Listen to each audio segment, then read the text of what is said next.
It was a bright, early spring morning. Still feeling a little sleepy, Mr. Fox opened his eyes and got out of bed.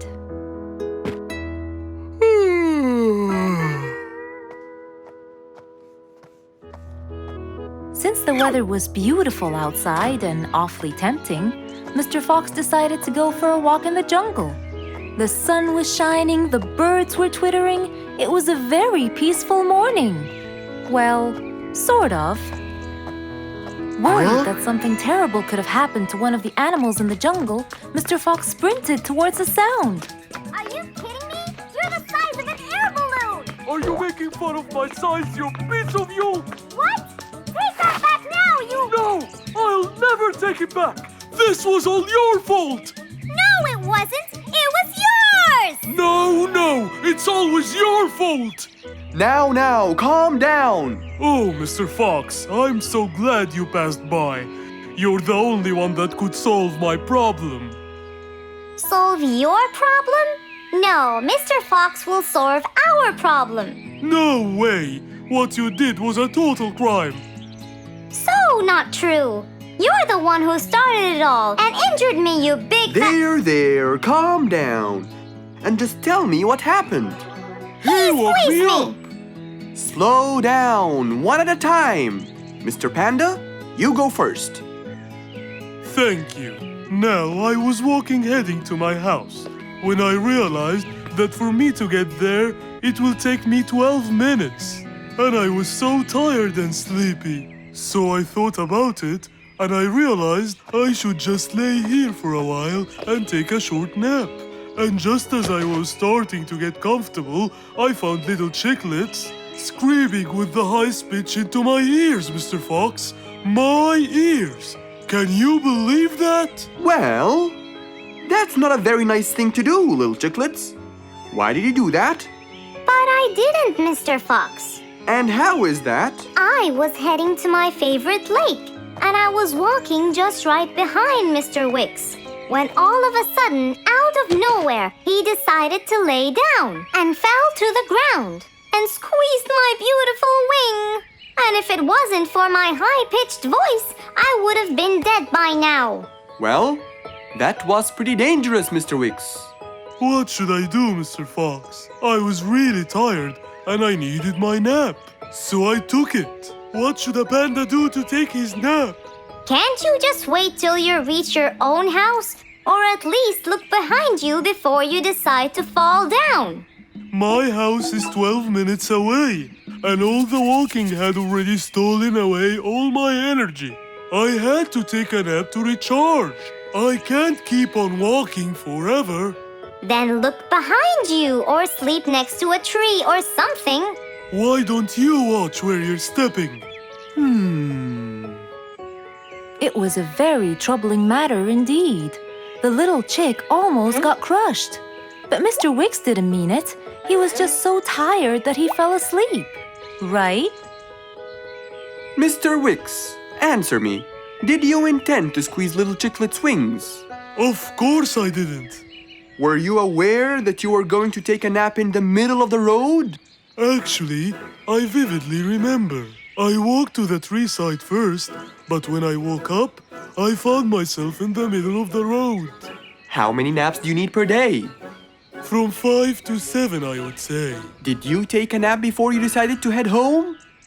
Of course. Do you usually nap in between? Not always, but today I went so far from my house. I tried to hurry to nap at home, but you know, I'm too slow. Say no more. I now know the answer. Really? Yes. Worry no more, little chicklets. From now on, Mr. Wicks will always nap at his own house. Just a second. Aha! There it is!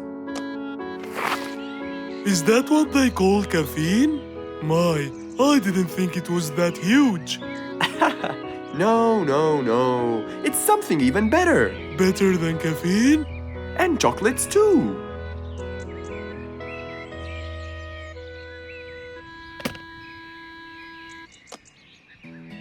Wow! Rollerblades! So you'll be able to move fast and reach your house as fast as you can. Oh, can I try it now? Sure you can. Wow! Whee! Yahoo! Thank you, Mr. Fox. Anytime you need me, I'll be there.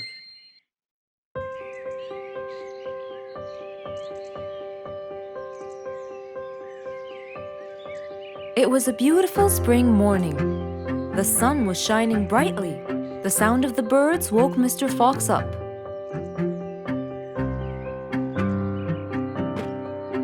He changed his shirt, put on his tie, and his vest. Then he drank his tea.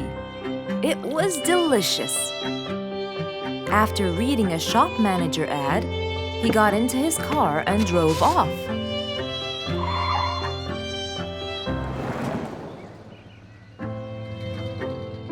Meanwhile, little Bingo Monkey was riding his bike through the jungle.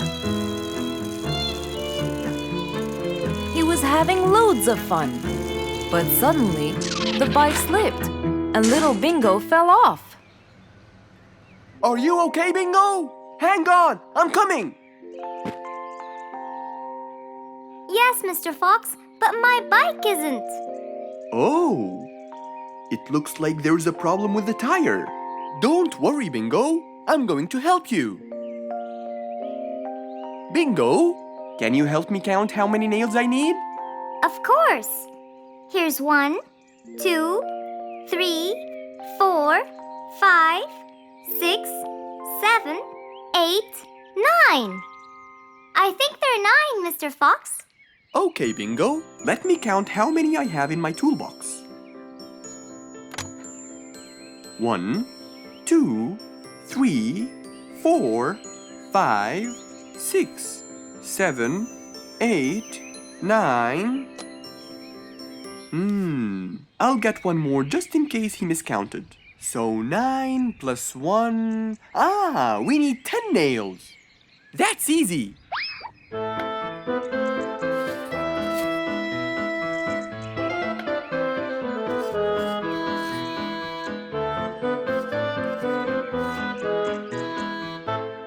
Okay, Bingo. It's all done. Thank you so much, Mr. Fox. You've helped me a lot. Come on, give it a go. So once again, little Bingo rode along happily.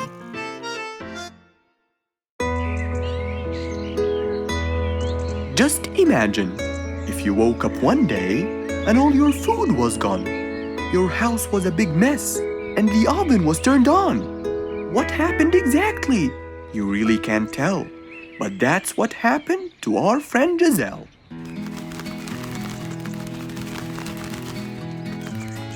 It was a lovely morning, just like all others. But when Giselle arrived, she was burdened with troubles.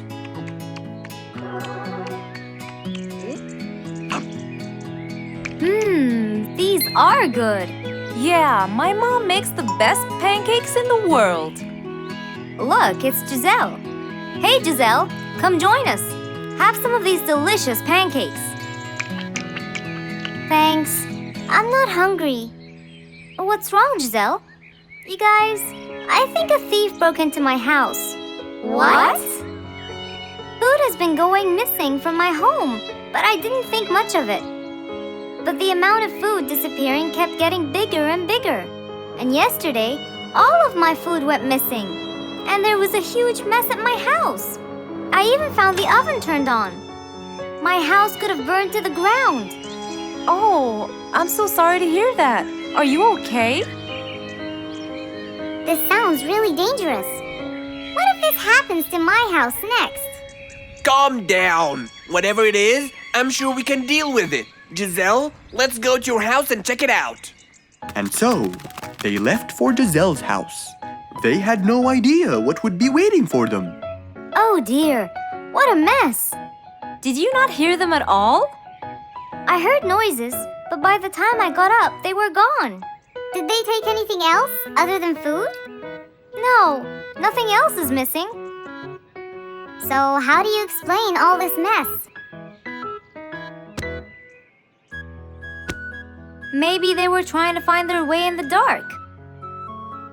I think Bingo's right. They didn't want to turn the lights on so no one would see them. Yes, but there are more important things. A thief had been here last night, and I don't think Giselle had time to worry about all the dishes. You're right. These are not mine. I didn't use these. That means that whoever was here didn't just steal the food. They ate it all here. That would explain why the oven was on. They cooked. Okay, calm down. We'll figure out a plan to catch them. But first, let's clean everything up. They started cleaning the house, trying to help their poor friend out, while being so worried about what's going to happen next. Any idea how we're going to catch them? I have an idea. We'll have a neighborhood watch. You know, we'll stay up around the house so we can catch them as soon as they come near. Sounds great. Giselle, why don't you go and get some sleep? We'll take care of it. Thanks, guys. They all sat in anticipation, ready to jump on the thief without any hesitation. But hours passed by with no one in sight. They started to become very, very tired. Does anybody else feel a little bit sleepy? Yeah, and cold, and a little hungry.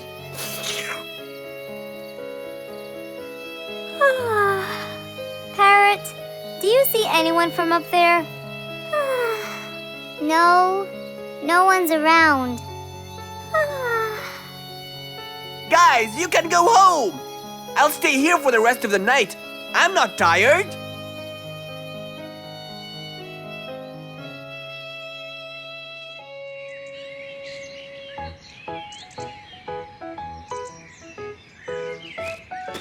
Good morning. What happened after we left? Did you see them? I heard a noise from the bushes near the house, but no one was there. They must have seen me, got scared, and ran away. Wow, you must have looked so tough. How did you get them so scared? I'll teach you guys. First, you have to stand chin up, hands on your waist, and look so focused. Then, you walk back and forth in front of the house, so they wouldn't have a chance. Don't get distracted by anything, and most importantly, carry a weapon. A weapon? Yes, these are mine. A salt shaker and a ladle? It's a pepper shaker. You sprinkle it in their eyes and then hit them with a ladle. Ooh, scary. Okay, I think I got it. I'm going to be on neighborhood watch duty tonight. I'll go get ready. See you all later. And so, with a big responsibility to bear, Bingo guarded the house, steady and aware.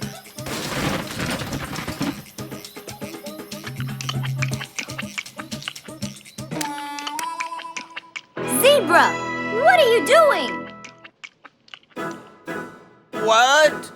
Where am I? Giselle's house. What is that noise? Did you catch him? Yes, it's Zebra. He's been sleepwalking and eating all your food. Oh no! Giselle, I'm so sorry. I wasn't stealing your food. This happened before. I sleepwalk a lot. Don't be mad. I can't believe it's been you all along. That is so funny. You're not going to tell everyone about it, are you? If she doesn't, I will. I knew you couldn't scare a thief away with a ladle. You could! You know what? I'm just happy Giselle is safe. I'll just go home now. I need some sleep.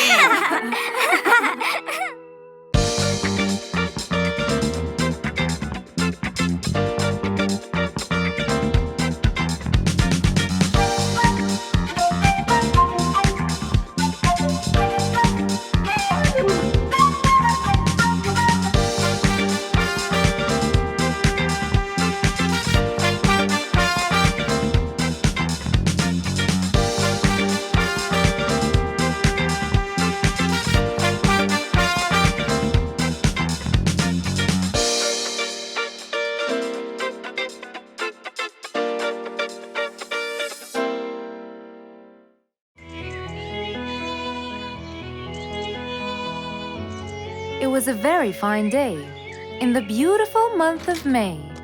Mr. Fox decided to go for a walk. So, without further delay, he was on his way.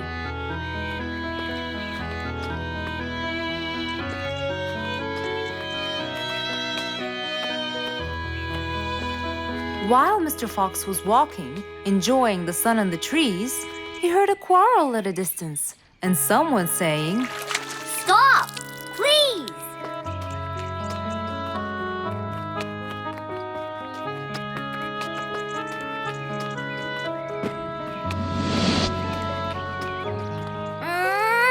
What? Can't a monkey enjoy a spring nap in peace? Nap somewhere else. I don't care. Excuse me? You splash somewhere else. You've got the whole ocean. That's more than enough room. What's going on here? I like it here, and I'm going to stay. You stink. Bingo? Bite me. Bubbles? I'd gobble you up, but I prefer a healthy diet. What's the matter with you two? I'm calm and happy. I'm just simply awesome. Mr. Fox, can you believe her? Honestly, I don't believe the fact that you two are fighting in this lovely weather. You tell him, Mr. Fox. Such a gloomy monkey. All I want to do is take a nap. Such a gloomy monkey. Such a gloomy monkey. Bubbles, stop that. What's your problem, Bingo? What can I say, Mr. Fox? I just wanted to nap on my hammock. But Bubbles kept splashing water all over me. And it's so irritating. As if. It wasn't on purpose, Mr. Fox. I just wanted to enjoy spring my way.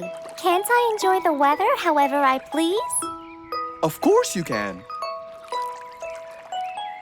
But Mr. Fox! And you too should enjoy your spring nap as well, Bingo. Finally!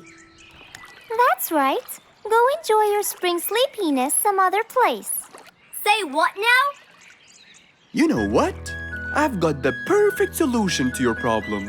Really? Yes, and it's very simple. What is it, Mr. Fox? Wait here for a second. Don't splash water for a short while, okay? Fine.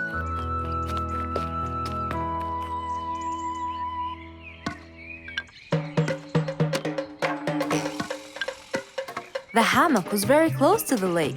That's why Bingo got water all over him every time Bubbles splashed. But Mr. Fox wasn't gonna let them fight. He had the perfect solution for both their plights. What are you doing, Mr. Fox? Wait and see for yourself.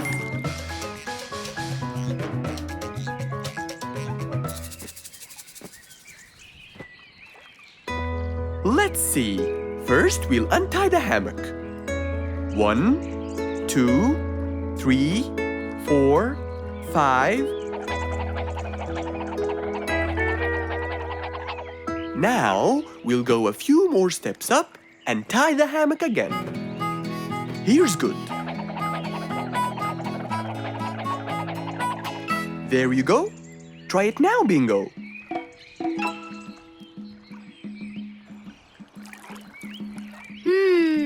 Very comfortable, Mr. Fox. I love it. And the air up here makes me sleepier.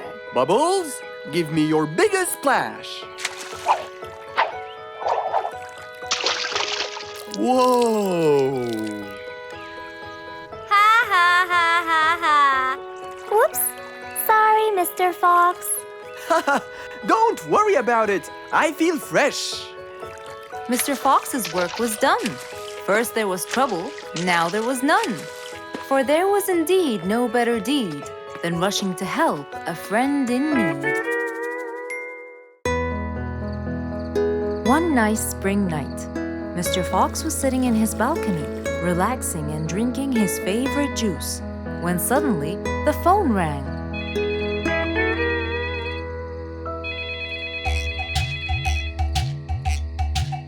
He wondered who would be calling him this time of night.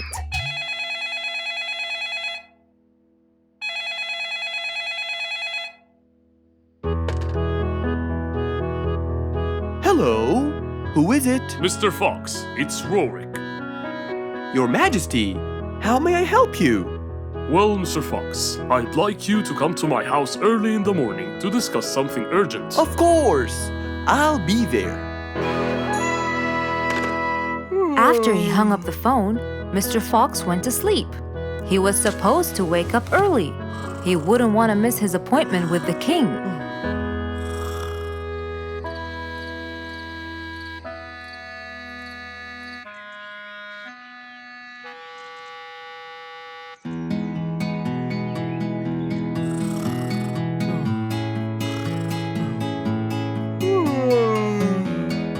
Early next morning, Mr. Fox woke up and went to wash his face. After that, he got dressed and was all ready for his appointment with the king. He got into his car and drove off.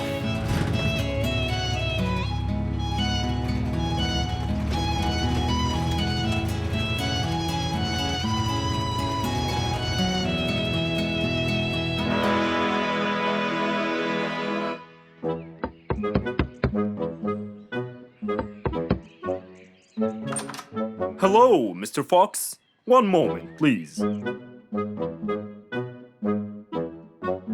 Your Majesty, Mr. Fox has just arrived. May he come in? Of course. Let him in. Come in, Mr. Fox. His Majesty is waiting for you. Good morning, Your Majesty. Hope I'm not late. No. You're always on time. How are you, Mr. Fox? I'm fine. And how's our little Frisky? He's fine. A little mischief every now and then. You can never get him to stay in one place. But thanks to your bracelet, we can always find him. Saved us a lot of trouble. It's my pleasure. So tell me about this urgent matter. As you know, our jungle's population has been increasing lately. Indeed, our population has increased. Yes, but it's getting harder to summon them all to the meeting every time. That's why I called you, Mr. Fox. I need you to figure out a way for me to reach all the animals at the same time. Let me see. I need to think this through. That's okay, Mr. Fox. But please, don't take too much time. Don't you worry, Your Majesty. I will find a solution by tomorrow. As Mr. Fox got into his car to get back home, he thought all the while about the king's request. How could he help the king with his problem? With everything else Mr. Fox has faced, this might be a slightly bigger challenge for him.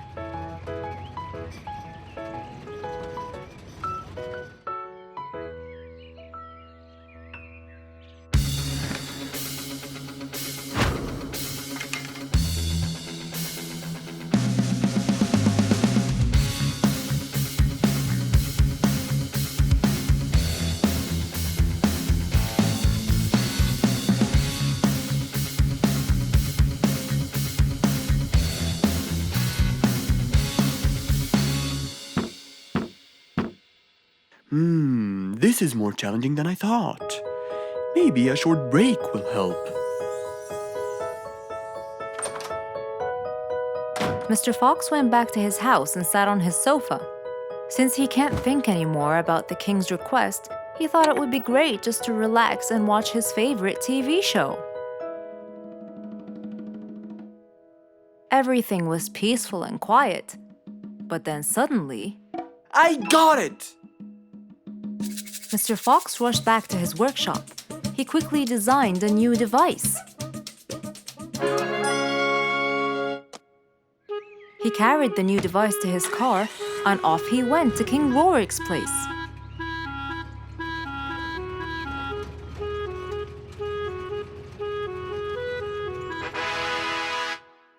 Mr. Fox, I thought you were coming tomorrow. Did you solve my problem? Yes, Your Majesty. This is a solution to your problem. That's great! But what's that, Mr. Fox? This is a megaphone. I made it specially for you. Every time you need to meet the animals, all you have to do is roar into it. Mr. Fox, you're a genius. But be careful, it's powerful. So make sure that no one is around you when you use it. Of course. I can't thank you enough, Mr. Fox. You're a great asset to all of us. It's my pleasure, Your Majesty.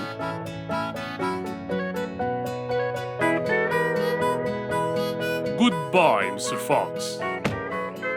Mr. Fox got into his car and waved goodbye to the king. He was feeling happy and pleased. The problem was now solved, and he was able to help out a friend once more. What a beautiful morning!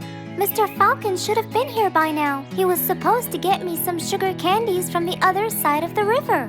I can't cross that river on my own. I can't swim. I'd better go to Mr. Fox. He'll tell me what to do. And since Mr. Fox helped many more, she went to him and knocked on his door.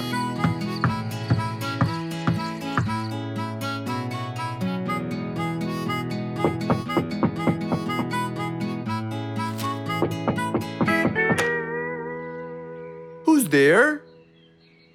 Over here, Mr. Fox. Oh, little Auntie Lou. Welcome. Please come in. Thank you, Mr. Fox.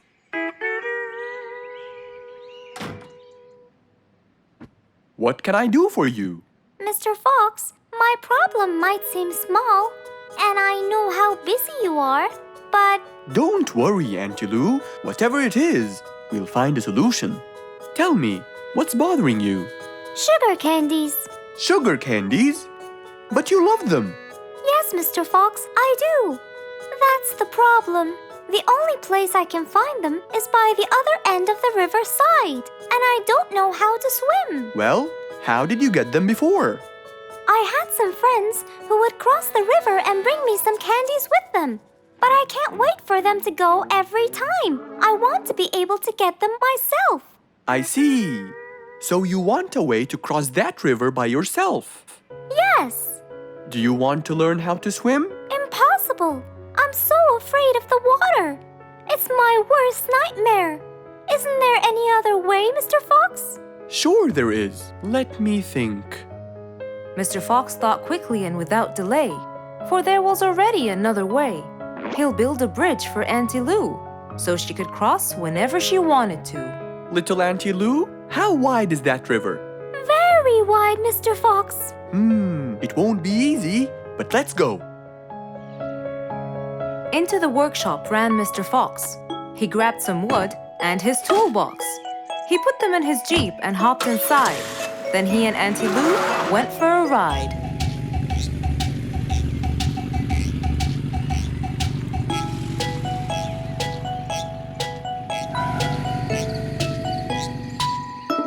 Little Auntie Lou, that's not a very wide river. But it is to me, Mr. Fox. You're only saying that because you're too big. Maybe you're right. Little Auntie Lou, let's get started.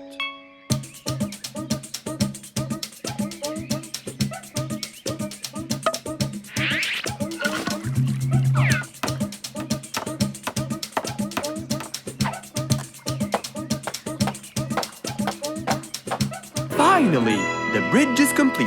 Mr. Fox, that's exactly what I wanted. Thank you so much. I'd better be on my way to collect the sugar candies. I've always dreamed of this.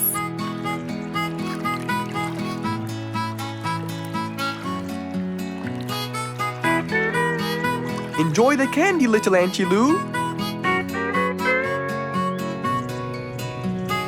After giving his friend a happy end to the day, Mr. Fox took his car and carefully drove away.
It was past midnight.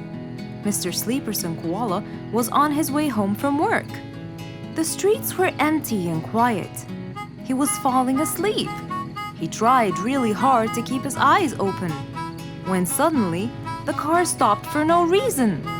And Mr. Sleeperson didn't wake up, as if it was the hibernation season.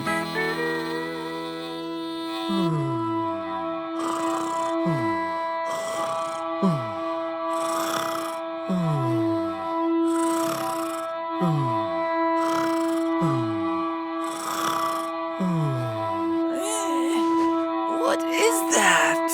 Mr. Sleeperson fell asleep on his driving wheel. The horn was too noisy for Mr. Fox to bear. He tried to block the sound out, but it was no use. He pulled his cap over his head, put earmuffs, but it was all in vain. He couldn't bear that horrible sound any longer. What a horrible sound! Who could it be this late at night? Oh no! Mr. Sleeperson! It's you again! What brought him here this time of night? And he slept on the driving wheel. Excuse me. Mr. Sleeperson! Hello? Hello?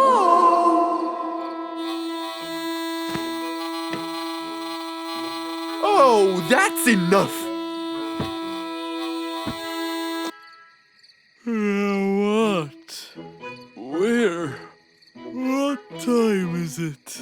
It's 2 in the morning, and you fell asleep on your driving wheel in front of my house. Oh, Mr. Fox. Hello.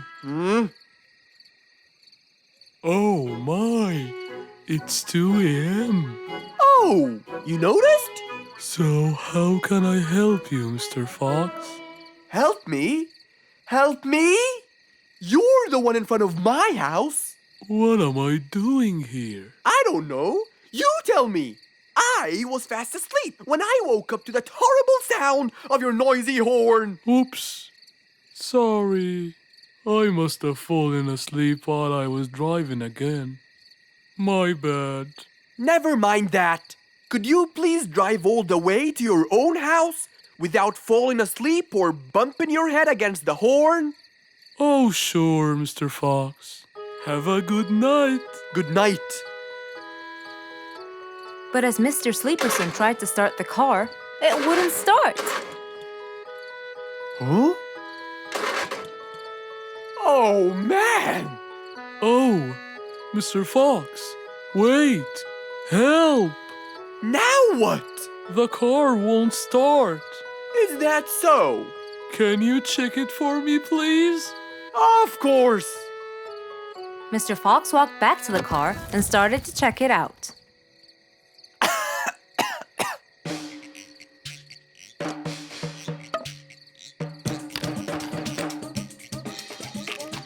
Everything seemed fine. However, when he lowered the hood cover, he found Mr. Sleeperson sleeping in the back seat. He couldn't control his anger. He banged the hood cover. But Mr. Koala was still asleep. Mr. Fox decided to hop into the front seat and try to start the car himself. Huh? Mr. Sleeperson! Your car is out of fuel! Who? Where? Your car is out of fuel! No way.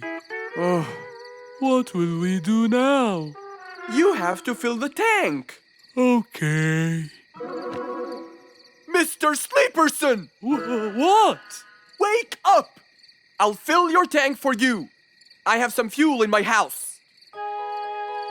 Oh, that would be great.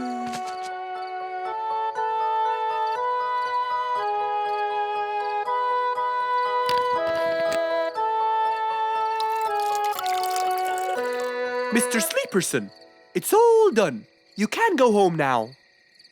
Oh, thank you. Thank you so much. You're welcome.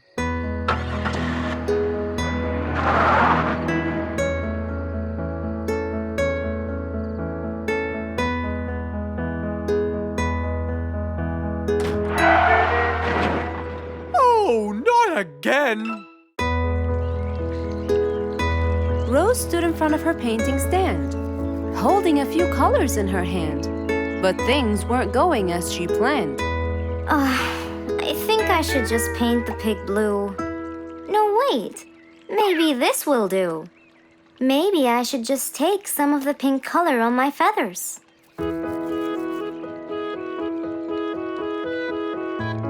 This isn't working. Maybe I should call Mr. Fox. He might have some clue about what I should do.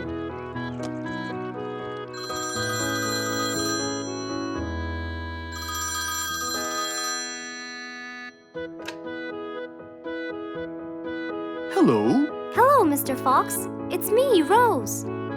Oh, hello, Rose. How are you? I'm fine, Mr. Fox, but I do need your help with something. Do you think you could come and meet me? I'm at my usual painting place. Sure, I'll be right there. So, without a moment to lose, Mr. Fox got ready, got into his car, and drove off to where Rose was painting.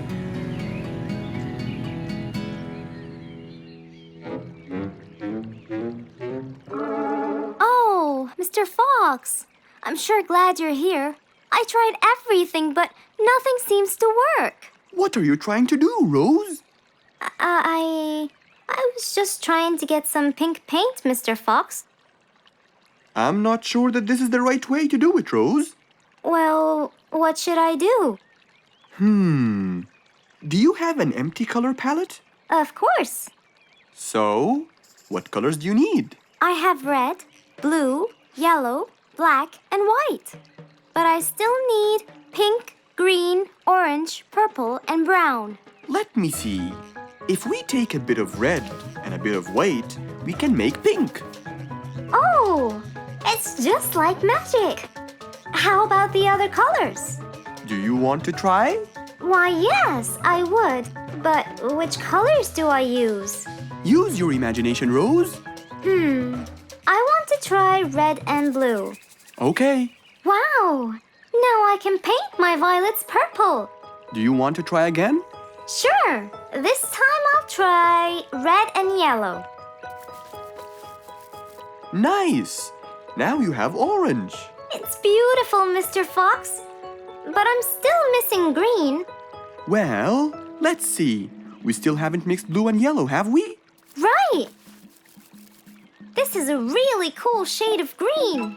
Now you can paint all you want. But, Mr. Fox, what about brown? Right. I almost forgot. Let's try orange and blue. Yes, that's it. I really can't thank you enough, Mr. Fox. Don't worry about it. I really like your painting. You do? Yes, it's quite colorful. Well, thanks to you. Now, whenever you're missing a color, all you have to do is try some together.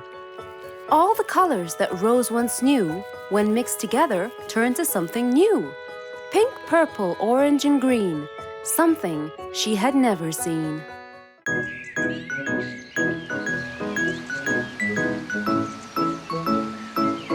It was a beautiful Saturday morning. Since the sun was shining and the weather was nice, Mr. Fox thought it was perfect for morning exercise.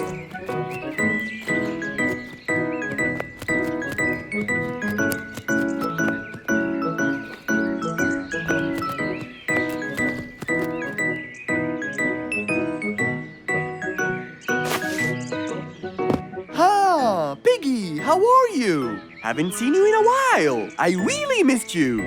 I'm fine, Mr. Fox. I really missed you too. I hope you're doing great. Why does he look so sad? I hope nothing bad has happened. You look a bit down, Piggy. Is everything all right? Are you okay? Oh, Mr. Fox, I really need your help with an urgent matter. Don't you worry, my friend. Big or small, every problem has a solution. I assure you, everything will be all right. Oh, I know, Mr. Fox. I can always count on you. Let's go to my house. I'll get you something to drink, and then we can sit down and you can tell me all about your problem. Let's go. With that said, both of them headed off to Mr. Fox's house. So, Piggy, tell me what's the problem? I keep trying to grow a plant in my garden, but it keeps dying. Do you give the plant enough water? Yes, every day. Well, how about the sun? Do you keep it in an open, sunny area? Yes, I do. I plant it in my garden. Looks like I'll have to come with you to find out what the problem is. Wait here for a moment, please. So, without further delay, Mr. Fox changed his clothes and got ready. Then, they both got into the car and drove off to Piggy's house.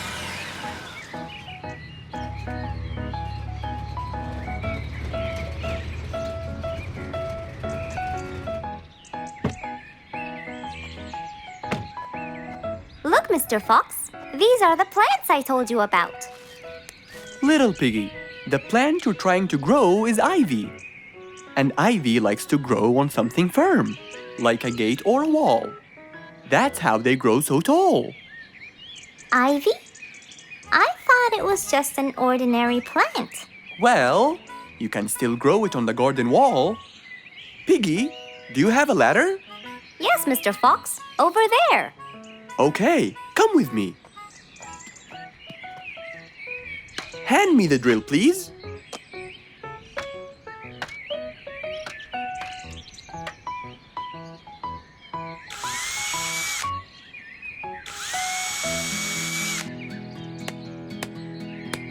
After drilling the holes and hammering the nails, Mr. Fox hung the ivy plant all across the wall.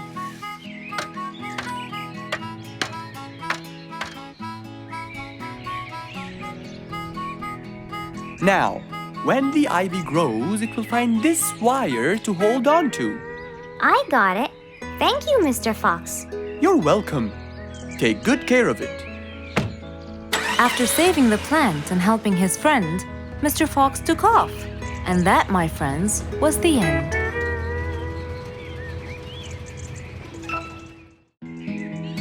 One day, the whole jungle decided to celebrate their new king, Rorik the lion. He was young, active, and picky, and known for his loving spirit. After his coronation, King Rorik moved to his new mansion and started to check it out.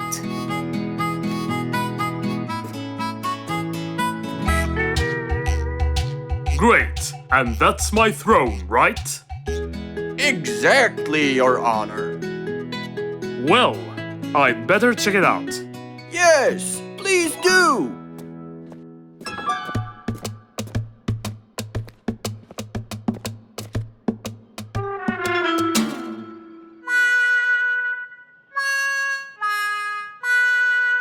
Ah, timber!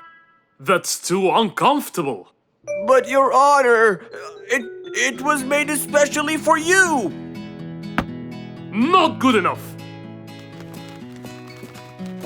With a sad look on his face, Timber went to call Mr. Fox and ask him for help. Meanwhile, Mr. Fox had just finished his morning exercises and was heading back home.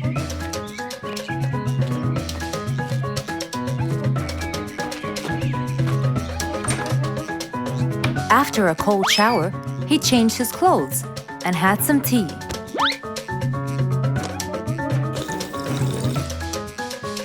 Then, he quickly read about the king's coronation in the newspaper.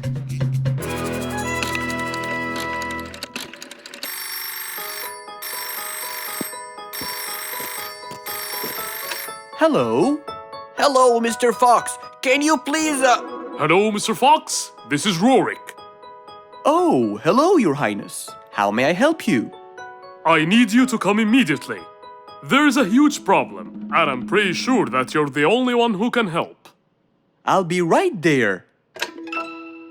So, Mr. Fox quickly took his keys, hopped into his car, and drove towards the king's manor.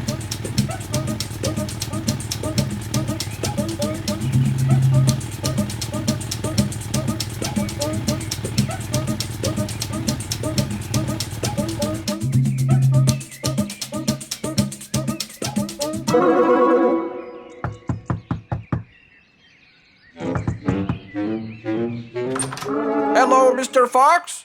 One moment, please. Your Majesty, Mr. Fox has just arrived outside requesting an audience. Of course. Let him in. Come in, Mr. Fox. His Majesty is waiting for you. Good morning, Your Highness. What seems to be the problem? Oh, Mr. Fox. Good, you came quickly. Always at your service.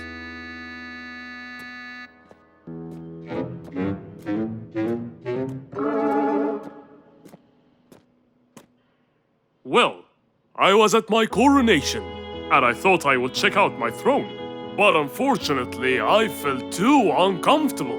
Can you believe that I'm gonna rule the jungle on an uncomfortable throne? But I hear it was carved out with the best kind of stone.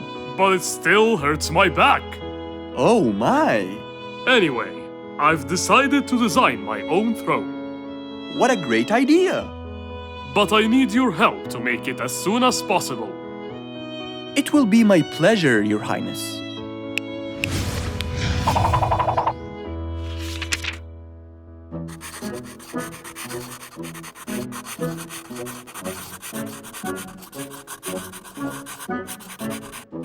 Mr. Fox designed a new throne for the king, but the king didn't seem to like it. I know just the thing for you. Mr. Fox took his tape measure and got to work. He took measurements and made estimations. This wasn't going to be easy, but Mr. Fox was gonna give it a try anyway. He hopped into his car and took off for the jungle store.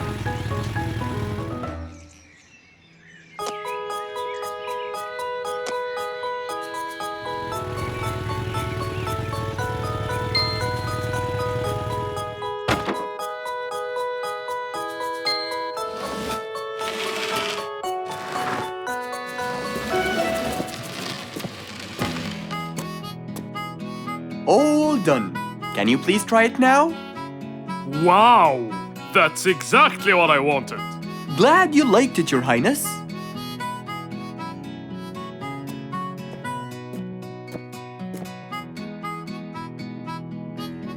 And there you have it, the new king of the jungle.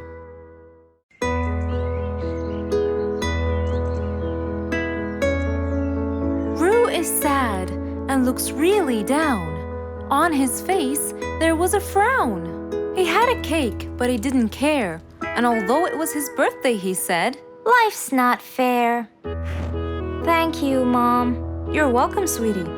Are you okay? Yeah, I'm fine.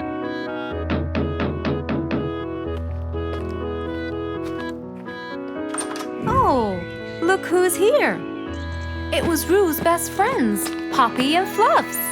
Hey there! Happy birthday! Wow, neat birthday cake. Yeah, just a normal birthday cake, traditional birthday hat, and the same old wishes over and over again. Roo, are you okay?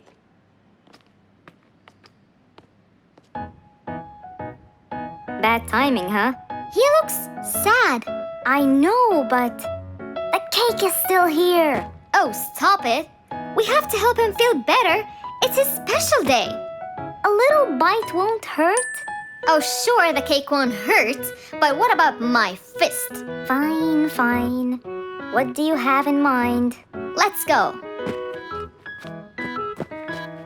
Where to? I know someone who can help. Mr. Fox? Duh. In an attempt to help their friend, Poppy and Fluffs went to Mr. Fox. Only he would know what to do.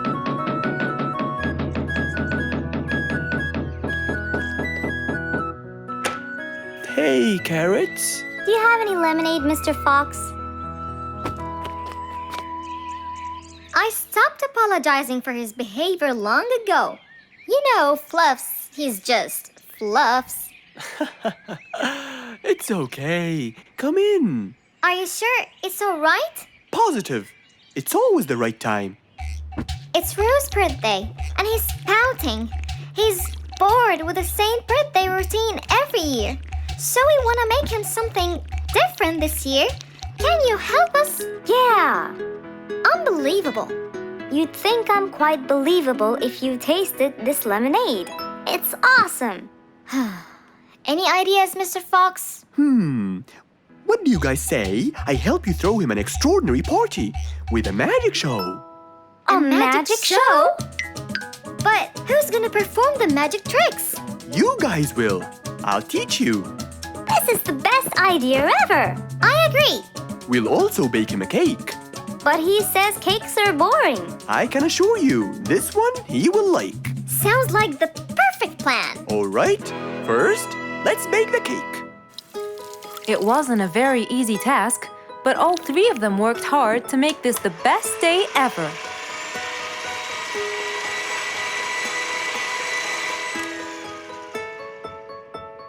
This is the coolest birthday cake ever. Now for the magic tricks. We need a bottle of water left in the freezer for around 2 hours and a plate full of ice. We'll also need some food coloring and soda. I'll get the color blue. I'll get the green and the yellow. And I think I'll get the red. We are all set now, I think. Not yet. What else do we need? Invisible ink. Huh? Fluffs and I will pour it over everything, including ourselves. And you, Pops, will give Roo this magic glitter. When he sprinkles it, everything will become visible. Cool. Let's go.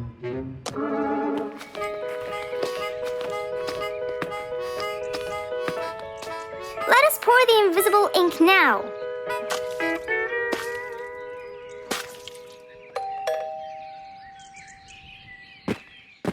Hey, Roo. Hey, What are you doing? just sitting here, bored. Well, not for long. Yeah, right. Well, think again. What's this? You have to sprinkle it around to find out. Where? First, on the table. Wow! How did you do that? It's a donut cake! Now try sprinkling all around. This is impossible! It's the coolest thing ever! It's not over yet.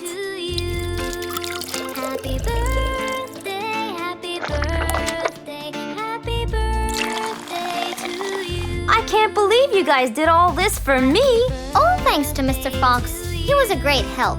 I can't believe you guys! Thanks! That's what friends are for.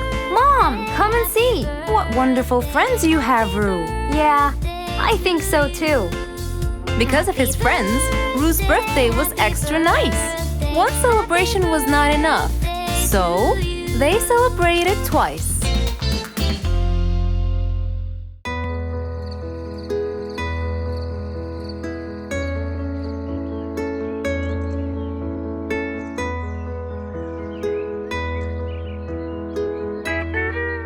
It was a bright, early morning. Mr. Fox woke up and went to wash his face.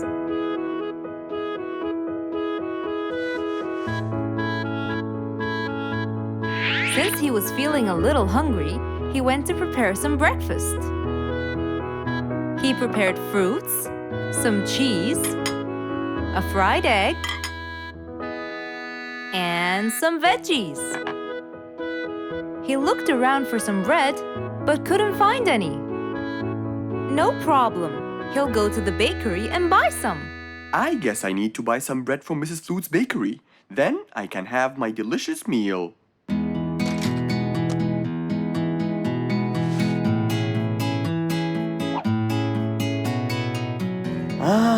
I'm very hungry. I'm sure glad the bakery's close by. I won't be needing my car.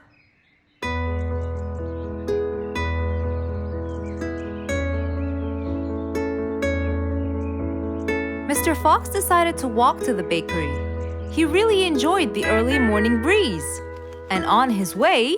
Good morning, Mr. Fox. Oh, Mr. Falcon! How are you? Are you getting enough sleep? Yes, I can sleep most anywhere now, and it's all thanks to you, Mr. Fox. Glad to hear that, my friend. See you around.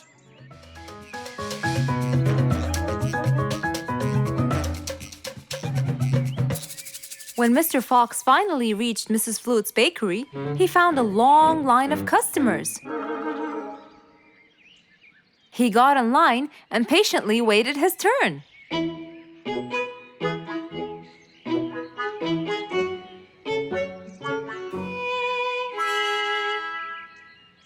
Wow! Looks like everyone wants bread. Slowly, the line was moving up, and Mr. Fox got closer and closer till he finally reached the counter, where a very tired Mrs. Flutes was waiting. He was her last customer. Hello, Mr. Fox. Here you go. Hello, Mrs. Flutes. You look really tired. Yes, Mr. Fox, it's becoming more and more exhausting. Why? The number of customers has increased lately after I upgraded both the bakery and the quality of the bread that I produce. That's great. I know it's great, Mr. Fox, but the thing is, the rate of bread production is really low. Well, compared to the number of customers, that is. But why is the rate of production low? Well, Mr. Fox, grinding the wheat takes loads of time and effort. Sometimes it takes over a day or so. That's basically why everything else gets delayed. What should we do to solve this problem? Okay, Mrs. Flutes, I will head home now and eat my breakfast and try to think of a solution. And I'd like you to pass by my house tonight. I'm sure I'd figure something out by then. Really, Mr. Fox? I can't wait to hear your solution. I'll come by your house as soon as I get off work. Okay, see you later, Miss Flutes. See you later, Mr. Fox. Mr. Fox went back home to have his breakfast. Miss Flute's bakery is truly the best. I have to solve this problem, or she won't be selling any more delicious bread. With that in mind, Mr. Fox went to his workshop to give it some thought.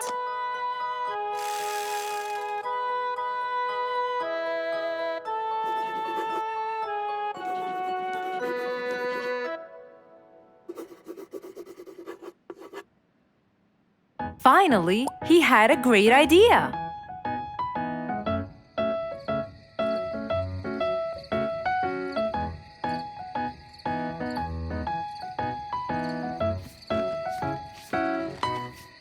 That was a long day.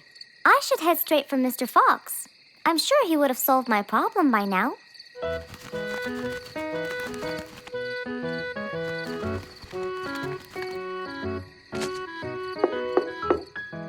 That must be Miss Flutes. Hello, Miss Flutes. Come inside. Hello. Were you able to find a solution to my problem, Mr. Fox? Well, why don't you try this new invention? A new invention for me? That's right. I made it specially for you. That's wonderful. It's a grinding machine to help you grind wheat quickly. Brilliant. But how will it help me? This machine is used to increase the rate of grinding the wheat, which is used to make the bread. So you can use it to grind a whole kilogram in no more than 5 minutes. And with that, the amount of time needed will decrease, and you won't be too exhausted. I'm really grateful to you, Mr. Fox. I have no words to express my gratitude. Friends help each other, Miss Flutes. You're really kind and generous, Mr. Fox. I want you to start using this new device tomorrow, and I will call you to check in every once in a while. Okay, Mr. Fox, I will. I'll be going now. Thank you again. Goodbye, Miss Flutes, and have a good night. And so, Mr. Fox waved goodbye to Mrs. Flutes. Then, he sat on his comfortable sofa. He looked out his window and admired the jungle he lived in for so long. He happily thought to himself, I love helping my friends.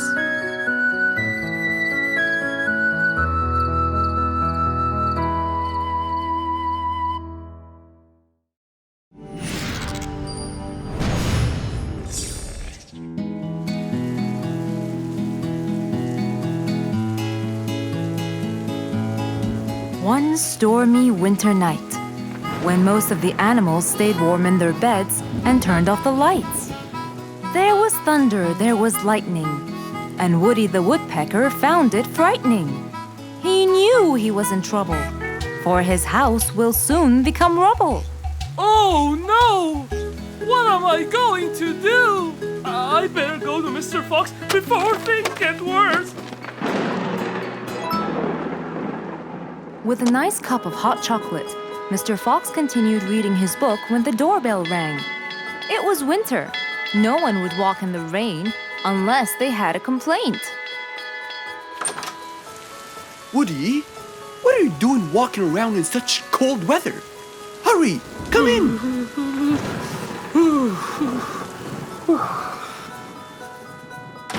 Mr. Fox, I know it's cold, and I'm sure my problems will make you feel bored, but I need your help. Of course. Don't worry. Have a seat, Woody, and I'll get you a hot drink. It must have been terrible to go out in that storm. Okay, thank you, Mr. Fox. So, what exactly is your problem? My roof, it gets ruined by the rain. Oh, I keep fixing it every now and then, but now, every winter is a nightmare. here you go, Woody. Thank you, Mr. Fox. So tell me, what happened to your roof? The rain makes it damp. Sometimes I fear it gets too damp. It might fall. Oh, you're right. That's a serious problem. Well, will you help me? Mr. Fox knew he couldn't stop the rain, but he couldn't let Woody's efforts be in vain. There had to be another way. I have an idea. We need to guide the water off your roof. But how can we do that? Well, we need to visit the jungle shop. But first, we'll wait for the storm to pass.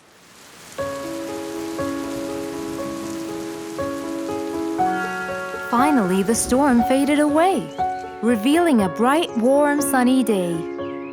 I think the weather is better now. Let's go, Mr. Fox. Mr. Fox and Woody hopped into the car, and off they drove to the jungle shop. So, what will we buy from here, Mr. Fox? A sloped roof. A roof? But how will we transport it? Oh, don't worry. There's a new type of roof. They sell them like, pieces of a puzzle. Oh, that's smart! Yep. Mr. Fox and Woody chose a nice big red roof. Then, off they went to Woody's house. Mr. Fox got a ladder and climbed up. He started to fix the roof from the top. Now, all we need is to put the pieces together.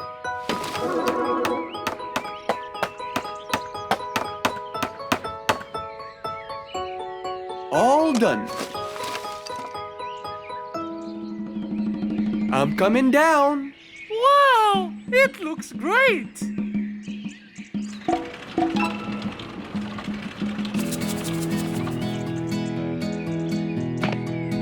That way, all the water will slide down and the rain won't bother you again. So, does that mean no more rainwater will enter my house, Mr. Fox? Of course not. I guarantee it. Oh, I'm so happy!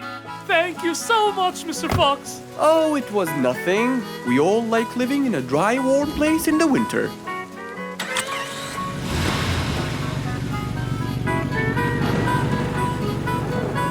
Woody thanked Mr. Fox, for now he could enjoy the warmth and comfort of his house.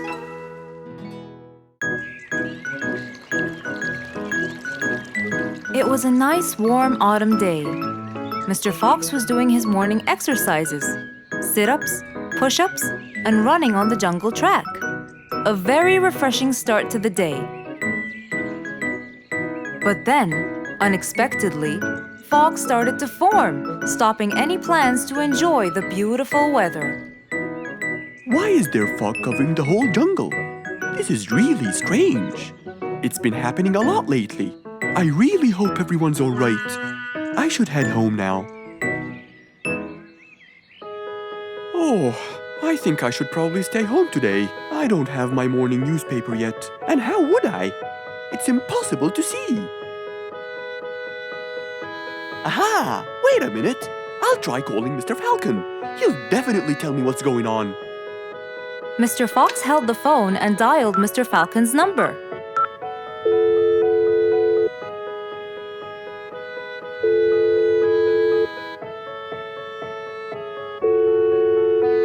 Oddly enough, there was no answer.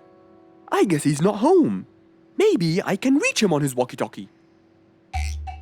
As Mr. Fox went to look for his walkie-talkie, he heard a loud knock on the door. Huh? I thought everyone stayed home in this weather. Who could it be? Puzzled, Mr. Fox went to open the door. He was taken by surprise. It was Jack the horse. He stood there holding a briefcase and looking smart. Jack was a very busy business horse. He was always rushing to keep a tight schedule. But today, something seemed off. He looked like something was bothering him. Oh, Jack, what a nice surprise! It's been a long time since we met. How have you been? Come in. Thank you, Mr. Fox. But I don't want to waste any more time. I'm on a very tight schedule. Of course. Can I bring you... I don't have time. I just needed to talk to you urgently, Mr. Fox. Have a seat, please. And as you know, time is money. Wait. Hold on. First, tell me how you managed to get here in this bad weather. There's no time. I'm so busy, and I need your help with something important. All right, tell me what's the matter. Well, it all started last week. After long and weary negotiations, I won a bid for a gold mine located in the eastern part. Long story short, a gold mine obviously contains gold. But no matter how hard I looked, I found nothing but dirt. I was really frustrated. I was disappointed. And I knew that buying the mine was a mistake. What do you think, Mr. Fox? That's really strange. That mine is widely famous for its gold. I have an idea. We go there now and see what we can do. But wait here for a second.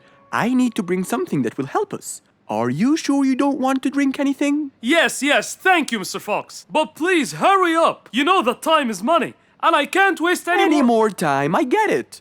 Just give me 2 minutes. Too much, Mr. Fox. So, Mr. Fox went to his room to change his clothes, trying to be quick. Then, he went to his workshop. He looked everywhere for his metal detector. When he found it, he took it and went back to his house, where Jack was standing there looking at his watch, with that usual impatient look on his face. Mr. Fox, why are you late? I have a really important meeting tonight at 8, you know. We're making a deal, and I don't want to waste any more time. You know that time is money. Time is money. I know that, Jack. But now we're wasting more time, aren't we? Right. Let's take my car, Mr. Fox. Okay. The fog had gradually started to clear away, and the vision became clearer and clearer. But as Mr. Fox was about to get in the car, something happened. What's that? What's going on? What happened?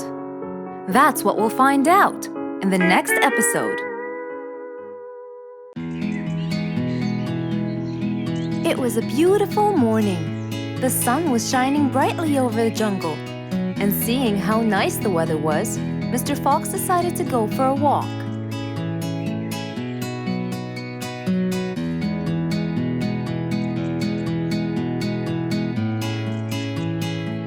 The birds were twittering, the bees were humming, and the flowers smelled pretty.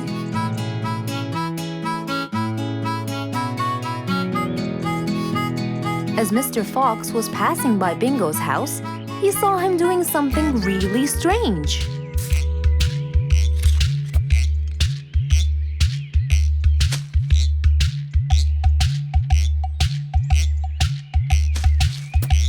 Bingo! What are you doing? I'm storing my favorite fruits to eat during the winter. But you can't just bury them. They'll soon rot. But what can I do, Mr. Fox? They only grow in the summer, and I love to eat them so much. Mr. Fox thought about it for a while. What could he do to help Bingo?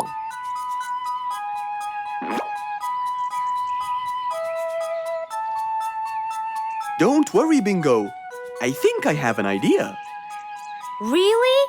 What is it? You'll have to wait and see. I'll just run to my workshop and I'll be back before you know it. Okay.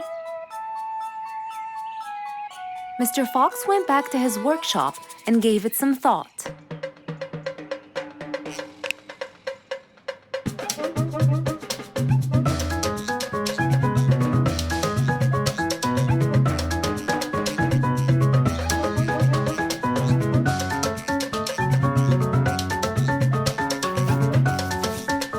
After calculating all the details, he started to gather the things that he needed.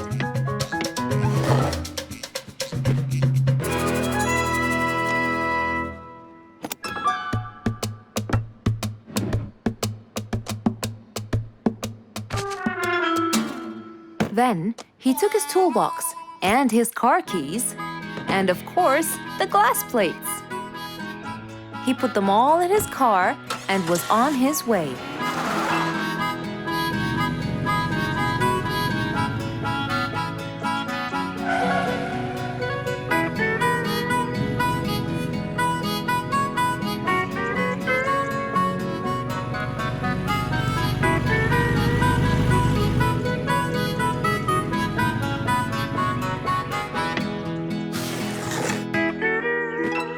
What's all this for? It's a surprise. I can't wait.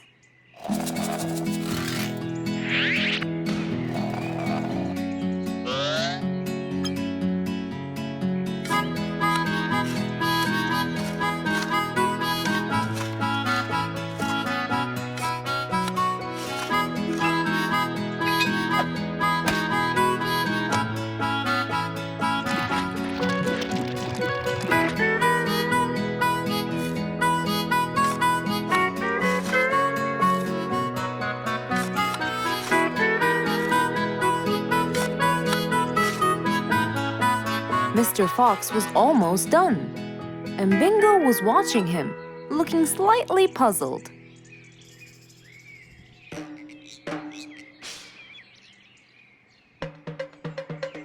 Here you go.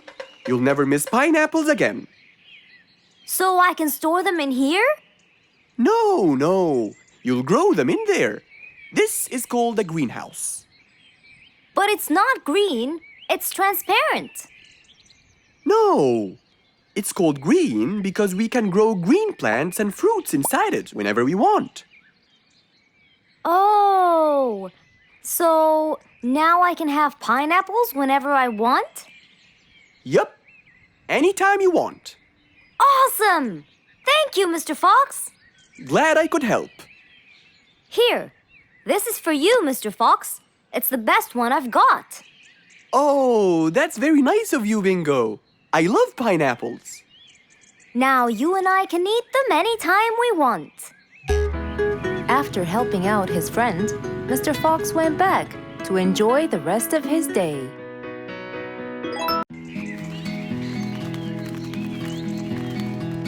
It was a beautiful sunny day. Feeling bright and early, Mrs. Sharpie was on her way to work.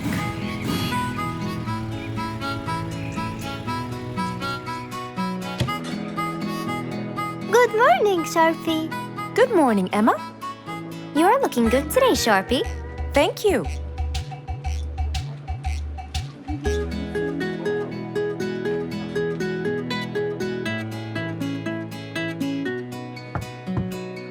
Come in. Good morning, Mrs. Susan. Oh, good morning, Sharpie. Today's gonna be a special day. I hope so, but why? Well, we have more packages that need to be delivered to their owners on time. And there's a special package for the king. I'm on it, Mrs. Susan. After piling them all up, Mrs. Sharpie went to deliver the packages.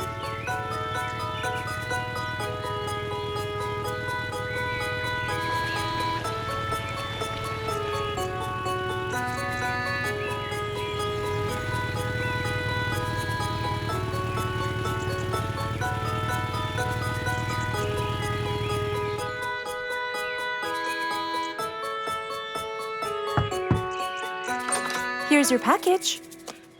Thank you, Sharpie. Just in time. Looks like delivering the next one is gonna take some time. After safely delivering the package to Mr. Camel, Mrs. Sharpie took off to the opposite side of the jungle to deliver a package for Mrs. Deer.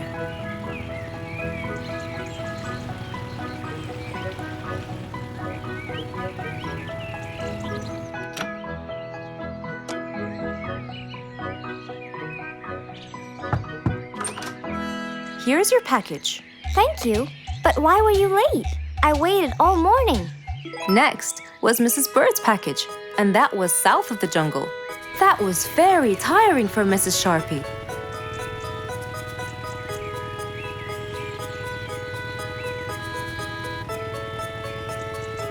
Mrs. Bird! Mrs. Bird! Here's your package. I thought you weren't coming. Thanks anyway. Next was Spike the Dragon.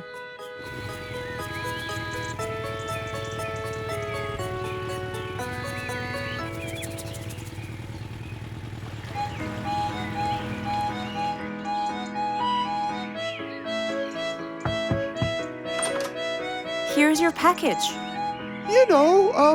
I never thought you'd be late.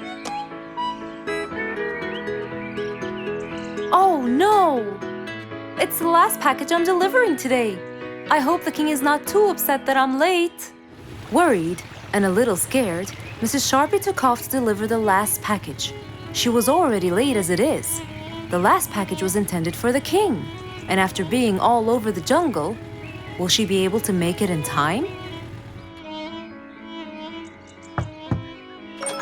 Here you go, Mr. Timber. This package is for the king. Thank you, Sharpie. But the king was worried and a bit upset. Why? Well, he had to wait all day for this package. You're not usually late, Sharpie.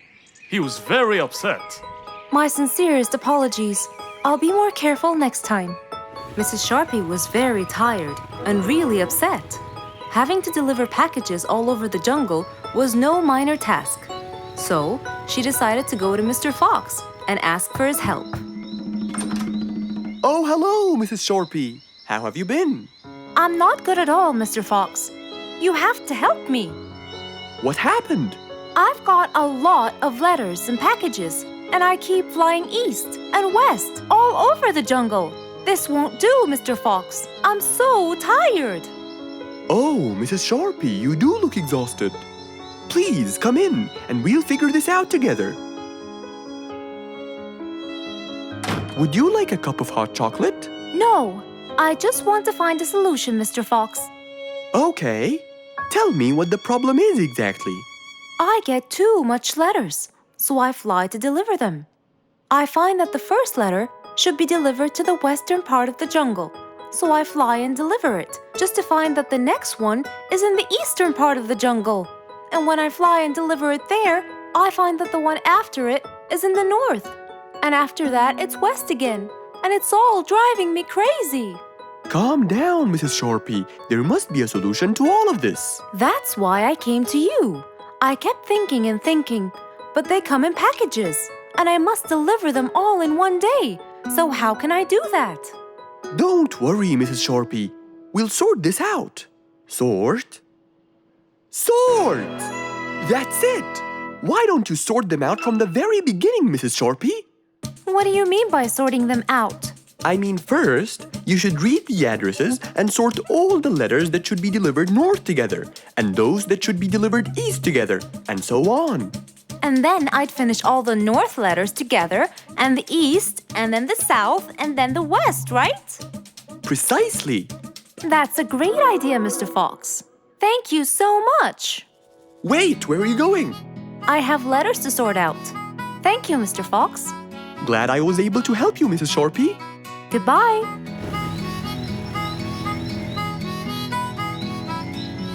Happy with the solution she got, Mrs. Sharpie took off and looked forward to a new day with her new planned plot.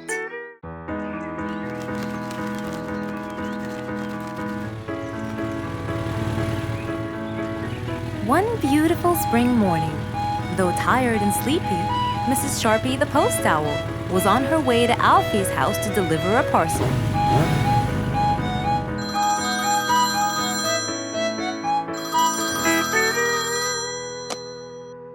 This is Alfie. Who is it? It's Chip, Alfie. How are you? I'm fine, thank you. Great! I sent you the new sheet music, which you have to rehearse. Of course. I will as soon as it arrives. As soon as Alfie hung up the phone, he heard a knock on the door. Good morning, Mr. Alfie. I have a parcel for you from Mr. Chip. Oh, thanks, Sharpie. I better start. Alfie took the parcel and got out the sheets. And then he went off to practice. Alfie the sea elephant was relaxing on the seashore, for it was his favorite place to be. He loved playing his violin, but suddenly the strings became so thin. And as he gave it a hard play, the strings snapped, and Alfie's face turned pale gray. Huh? Oh no! Not my violin! It's my one and only hobby! What shall I do? Oh, I know! I must go to Mr. Fox! Alfie walked towards Mr. Fox's place, hoping that he could help and solve his case.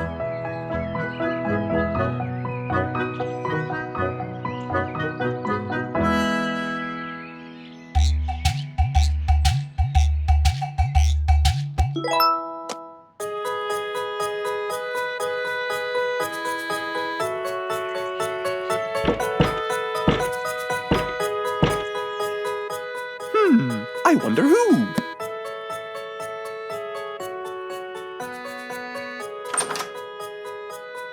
Alfie, our star musician. Welcome.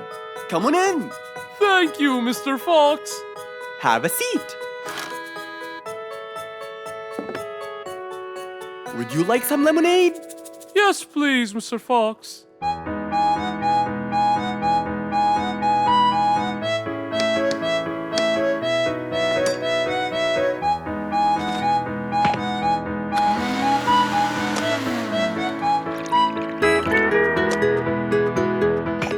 Mr. Fox came back with a glass of lemonade. He gave it to Alfie, then he noticed his violin. Oh, what happened to your violin?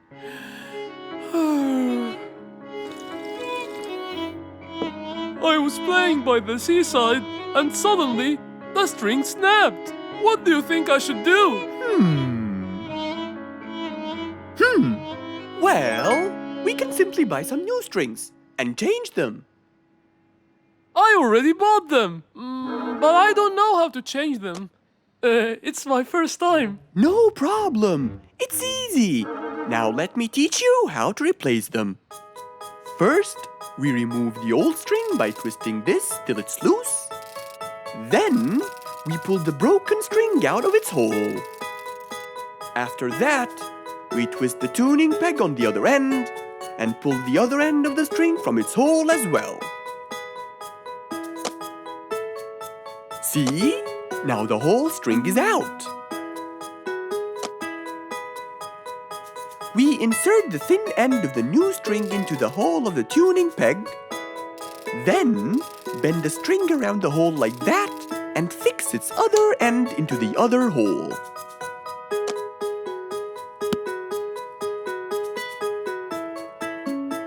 And there's the other string as well. Finally! Go ahead and play it. Okay.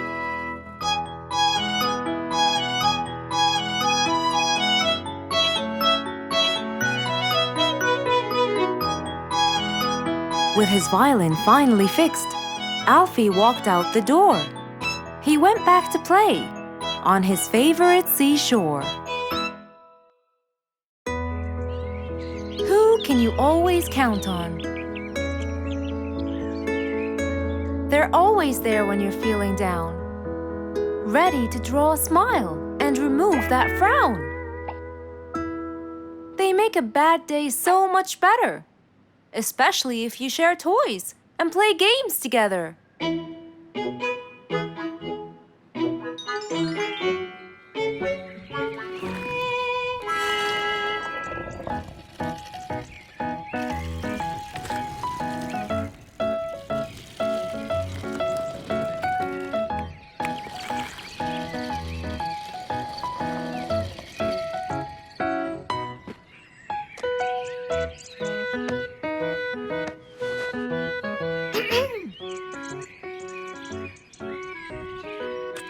Officer Sherlock Fluffs? I'm with you, Officer Poppy Holmes. I think we're moving in the wrong direction. You might be right, Officer Poppy Holmes. I can see footsteps in the opposite direction.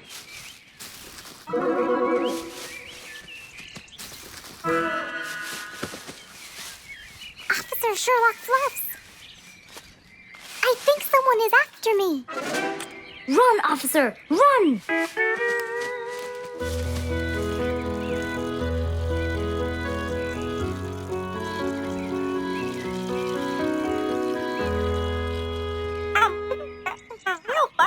What do you mean? Poppy! Poppy! You there? Poppy! I can't believe we lost the connection. Poppy!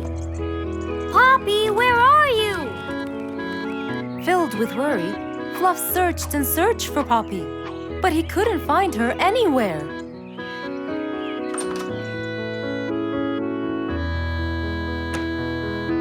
Hey there, Fluffy. What? How come you're here? I thought you'd eventually come home. What happened to your walkie-talkie? It's not working. But we just got it. I know. I was looking everywhere for you. Aw, Fluffsy, were you worried about me? Stop it. We need to fix this thing. Do you have any idea how? Hello? You're the smart one. But I'm not much into technology. You know that. At least take a look at it. I did, before you came. I got nothing, really. Should we go over to Mr. Fox? I think we should. Let me change first.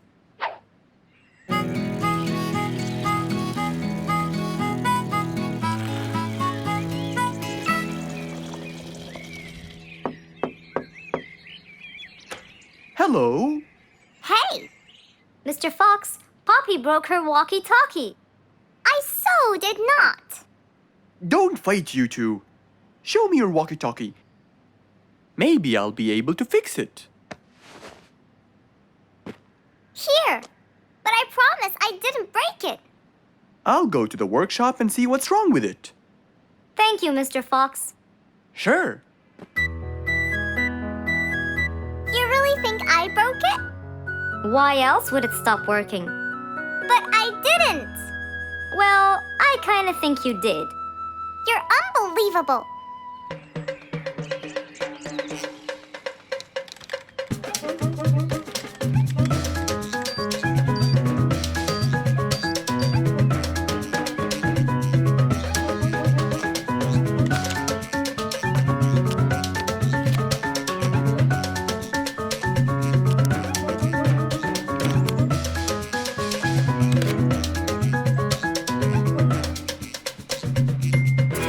It's working just fine.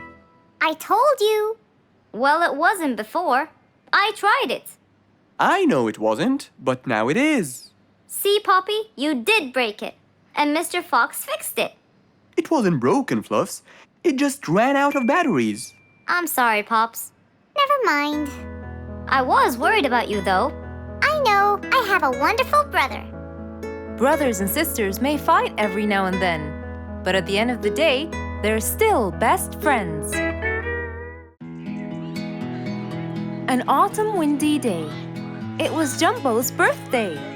He was dancing and playing with his friends, hoping this day would never end.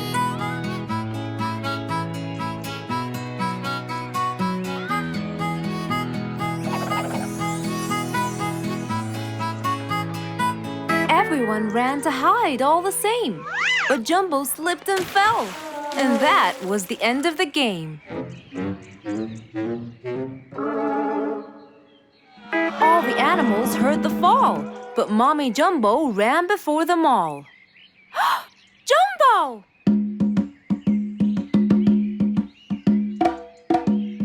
Oh, Jumbo. Combo, you have to take him to Mr. Fox immediately. So, without further delay, Off to Mr. Fox's house, they hurried away.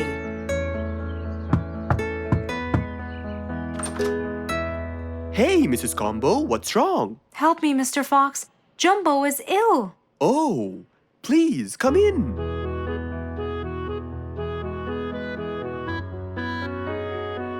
You look cold, Jumbo. I'll get you something hot to drink. Thank you, Mr. Fox.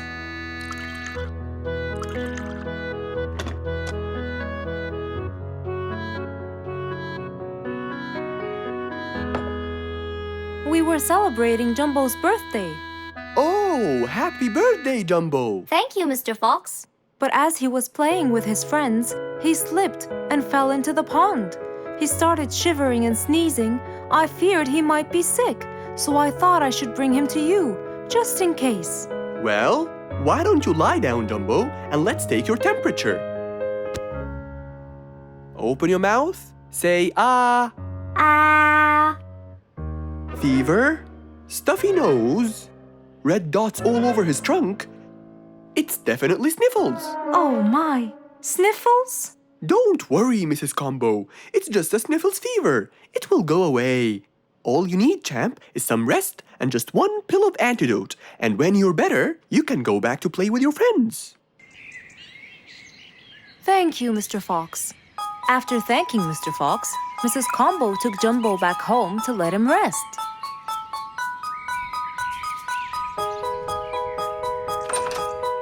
All right, Jumbo. Now all you need to do is follow Mr. Fox's advice and keep Mr. Thermometer under Under my tongue? To find out if I'm all better so I can go outside and play with my friends? But first, you gotta Keep my thermometer in my mouth? right, son. You can count on me. Now, you'll stay put and oh, sorry. Call me when it beeps.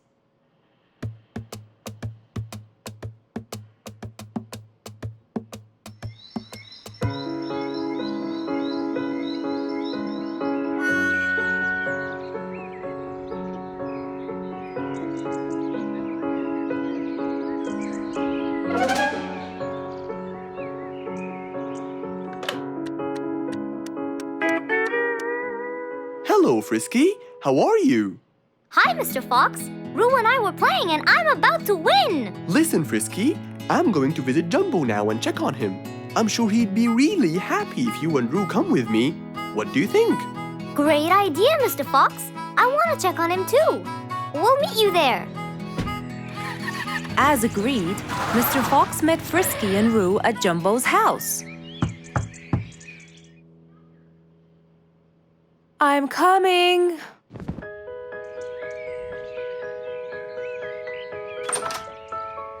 Hello, Mrs. Combo. We came to check on Jumbo. I hope he's feeling better now. Why, yes, Mr. Fox. Come in, everyone. Hey, Jumbo! I came to check on you. And I brought your friends along too. Are you feeling better now? Hi, Mr. Fox. Hi, guys. Hey, Jumbo. How are you feeling? Well, I feel better, but...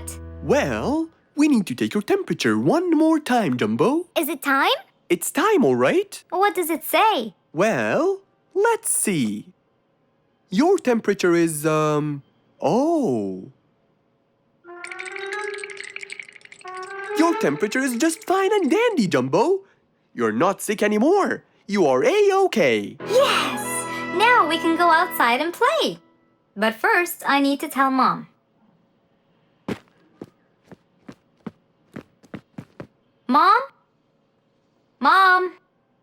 Where could she be? She's not in the kitchen. Mom! She's not in the living room. I wonder where she is. I'm here in the bedroom. Mom? Are you okay? I think I might have caught a case of sniffles too. Don't worry, dear. I'll be fine. Now why don't you go out and play hopscotch with your friends? I'll join you when I get better. But Mom, I won't be happy if I go to play and leave you here all by yourself. I'll be only thinking of you. So, what do you think you should do, little Jumbo? I have to sit here and take care of you, Mommy. You always take care of me when I get sick. I'll take care of you and never leave you alone. Oh, I love you more than anything in the whole wide world, Jumbo. Now it's time to take your temperature. Right, Mr. Fox? You're absolutely right, Jumbo. So rather than go out to play, by his mother's side, he decided to stay.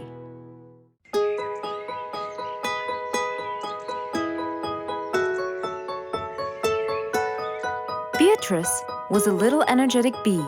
She wakes up early, eats her breakfast, and checks on her honey. Then, she goes out to collect some nectar. That smells great. I'll take some from here. Wow, that looks fresh. Here's my favorite type. And so, she went collecting all the nectar she needed, and when she was all done, she went back home. But as Beatrice came closer and closer, she could see that someone had been to the hive. Oh no! My honey! It's all gone! Who could have done this? Beatrice looked right and left, but no one was there. Sadly weeping with grief, she went to the place where she might find relief. Oh, Beatrice. How have you been? Mr. Fox! Beatrice, what happened? Someone stole my honey and destroyed my hive! Who would do such a horrible thing? I have no idea! I was out collecting nectar, and when I came back, I found... Calm down now, calm down. I don't know what I should do. Mr. Fox felt sorry for Beatrice. He kept thinking of a way to prevent this from happening again. Aha! I got it! You know who did this? No, but I can prevent this from happening again. Really? Really? Come with me. At once, Mr. Fox ran to his workshop. He grabbed some steel, some wooden plates, and his toolbox. He then hopped into his car with Beatrice by his side and drove away.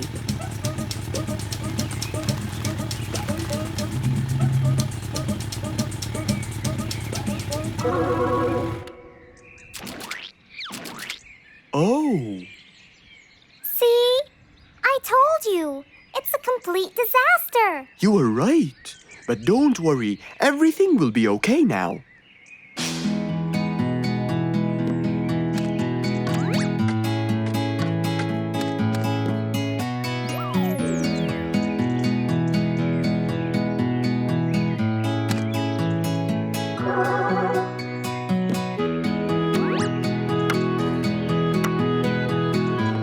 Mr. Fox started to work.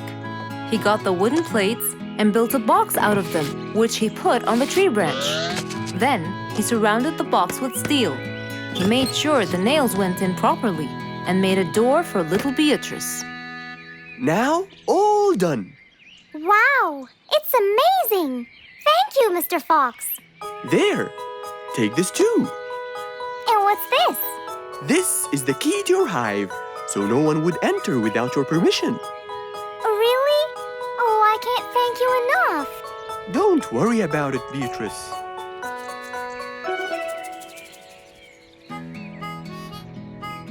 Here, Mr. Fox, this is for you. What's this? It's one of my delicious honey jars. It's the best kind I've got. Oh, you didn't have to. Well, thank you, Beatrice. And as Mr. Fox drove away, he thought that this was the perfect end to the day.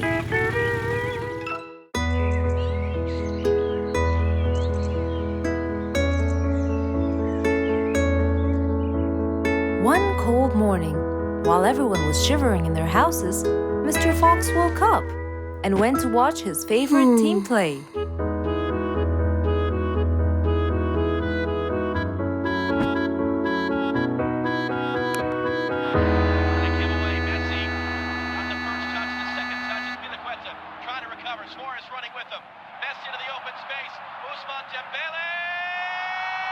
Ah! He's going to win! I wonder who could it be so early? Wait a second, I'll be right there. Good morning, Woody. How are you? It's been a long time since we last met. Oh, Mr. Fox, it has been a while. Tell me, have you finished building Nate's ship? Yes, Mr. Fox. I used teak and bamboo. Nate liked it a lot. He took it out on a trip. He and his friends had so much fun. Great! Mr. Fox, I noticed how beautiful your flowers look. You take really good care of them. Of course. And you know what? I'll tell you everything I know about flowers. Really? Thank you, Mr. Fox. Come in and have a seat while we talk. Okay. Woody followed Mr. Fox inside. Feeling a little cold, he waited patiently while Mr. Fox prepared 2 nice bowls of hot soup for them both. Here you go. Thank you. It's delicious. Glad you liked it. Now tell me, what's bothering you, Woody? How did you know that something was bothering me? I know you all too well, my friend. Okay. You know, it's really nice and warm here. Yes, warm weather helps me think and relax. Well, Mr. Fox, I'm sure you know that I've been a carpenter for a long time now. Of course. And during the winter, my business blooms. And my customers increase because I sell them the wood they use for their fireplace. Very good. But where's the problem? The problem is, they're not all the same. So each customer needs the wood to be suitable in size for his fireplace. That's true. And as you know, I work alone. So I take so much time and effort to cut and adjust the wood to suit each and every customer in this jungle. Sounds like a serious problem. He looks really worried. Okay, Woody, why don't you come with me to my workshop? It's round the back. There, we can think together and I can invent something to help you solve your problem. I really hope so, Mr. Fox. Don't worry, we will. I know. And you taught me that there's a solution to every problem. And Mr. Fox solves every problem. Ha ha ha! That's right, Woody.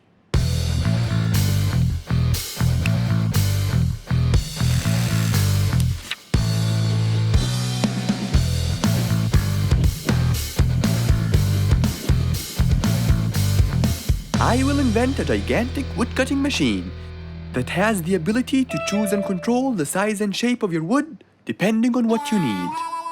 What? Really? Aw, you're the best, Mr. Fox. I'm just going to need some time to build the machine. You got it, Mr. Fox. I'll go get a few things done and I'll come back. Okay, I'll see you then, Woody.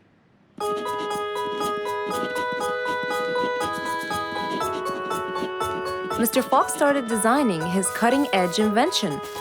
He knew that is exactly what Woody needed to help him with his carpenting business.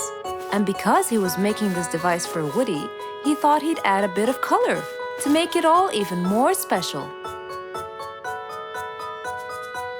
Finally, this is it! Mr. Fox's size-adjusting wood-cutting machine.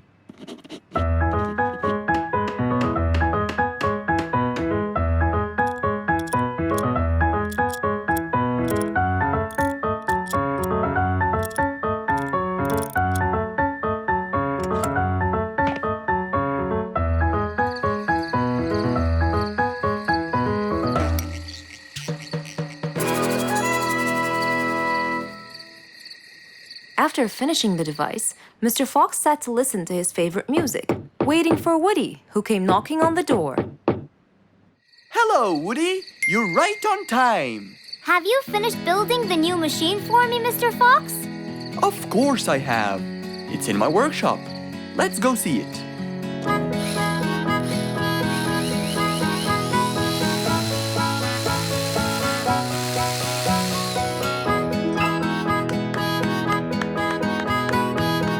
Fantastic! I don't know how to thank you, Mr. Fox. I'm really grateful for what you've done. Don't thank me. I only did what I had to do. I'd better be off now to cut more and more wood. Have a wonderful evening, Mr. Fox, and thank you again. Good night, Woody. See you soon.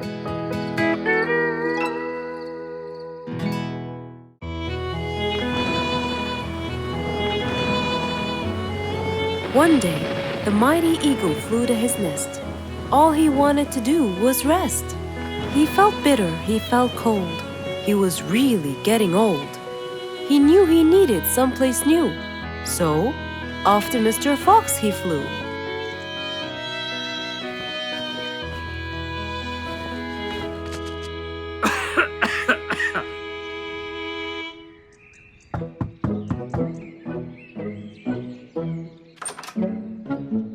Oh, hello, Mr. Eagle. You look so tired. Please, come in. Thank you, Mr. Fox.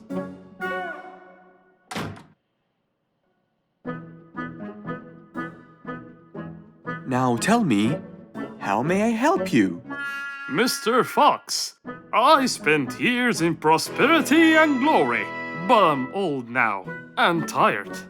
I can't live out there alone in that cold weather. Where do you live, Mr. Eagle? By the mountain top. I see. The wind is strong there. I bet you catch a flu every now and then. Well, I didn't used to, but that's all in the past. Now I'm old and weary. I'm not what I used to be. Plus I get so lonely up there. There is no one around to talk to, and no one to help me get better if I get sick. Why don't you come and live with us in the jungle? I looked around, but I couldn't find the right place for my huge nest. I'm too old to build a new one, and I can't really stay in someone's home. Mr. Fox kept thinking for a while. What could he do to help his dear old friend?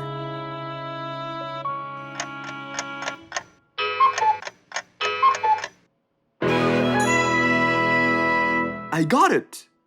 I think I can help you build a new house. Have no worries.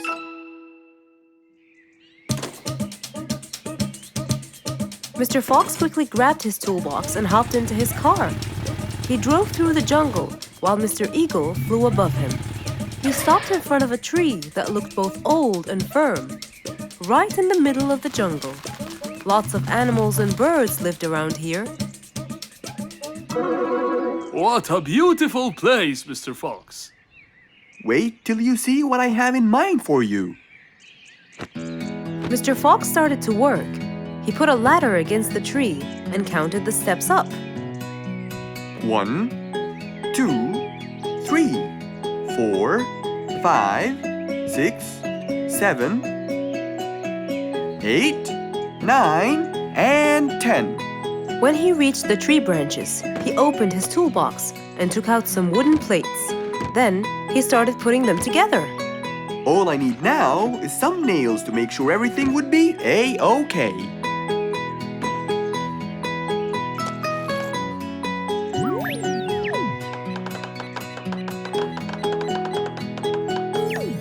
We're almost done, Mr. Eagle. Can't wait to see what it will look like, Mr. Fox. Oh my! What a wonderful treehouse! And it's all yours, Mr. Eagle. My own home. I can't believe it. Thank you so much, Mr. Fox. You're most welcome. As Mr. Eagle got inside his new house and closed the door, he felt a happiness like never before. He knew Mr. Fox's idea was truly the best, for there was comfort, there was warmth. He felt really blessed.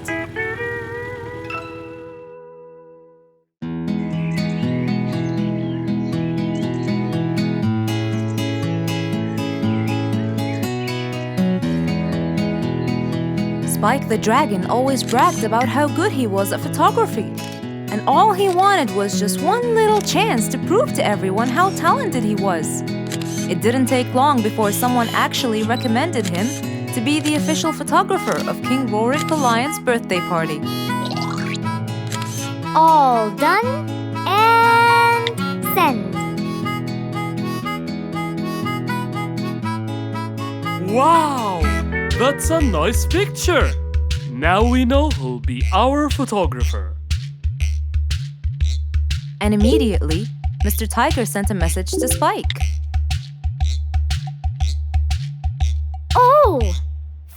someone recommended me. I won't let them down. I promise. And so, Spike started to train and practice some more. His pictures were beautiful, and he felt so happy. Everything went well until the morning of the party.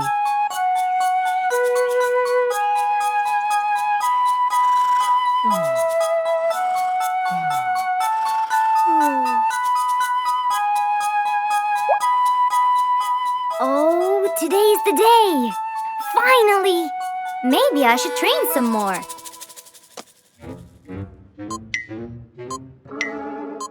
Huh? Oh no!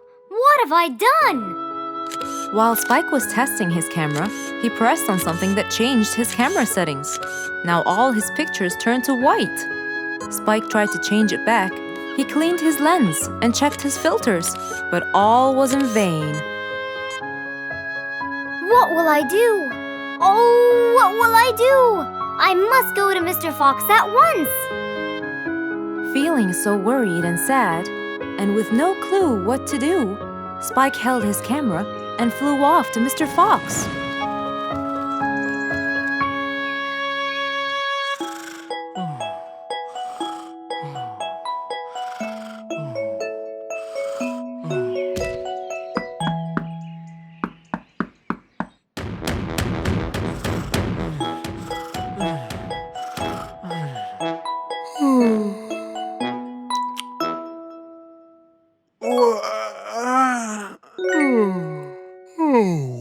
How could it be this early?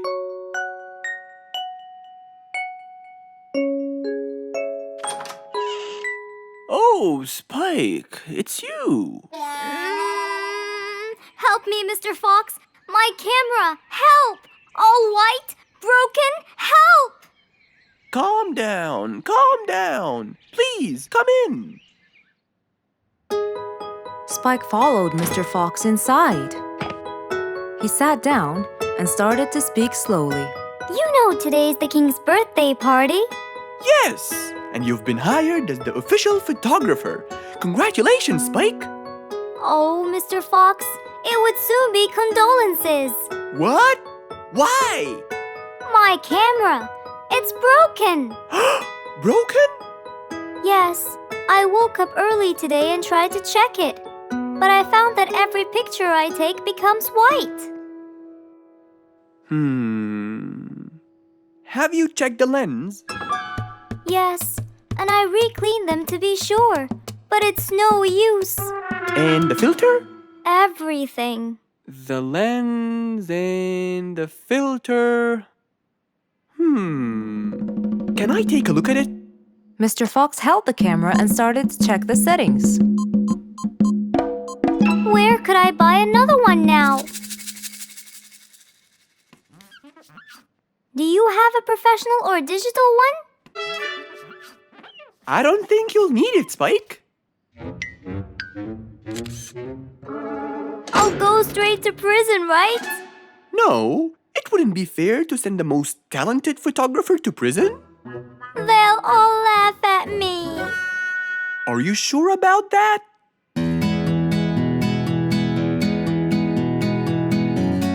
Mr. Fox took a picture with the camera and showed it to Spike, who couldn't believe his eyes. Wow, it's back. What was wrong with it? Looks like you accidentally increased the gamma. Oh, I forgot to check that. Thank you, Mr. Fox.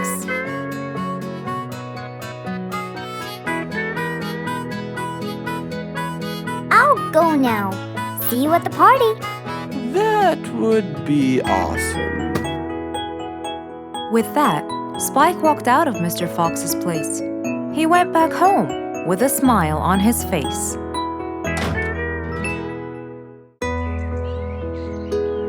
It was a bright sunny day. Mr. Fox had had his breakfast and was now out doing his morning exercises. It was then when he saw Woody, who was passing by. Ah, Woody, how are you? Haven't seen you in a while. I really missed you. I'm fine, Mr. Fox. I really missed you. I hope you're doing great. Why does he look so sad? I hope nothing bad has happened. You look a bit down, Woody. Is everything all right? Are you okay? Oh, Mr. Fox, I really need your help with an urgent matter. Don't you worry, my friend. Big or small, every problem has a solution. I assure you, everything will be all right. Oh, I know, Mr. Fox. I can always count on you. Let's go inside. I'll get you something to drink, and then we can sit down and you can tell me all about your problem. Let's go. Woody followed Mr. Fox to his house. There, Mr. Fox prepared something special for Woody to help make him feel better.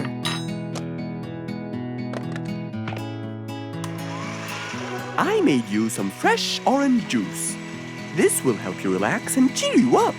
Oh, you're very generous. I love orange juice. Thank you.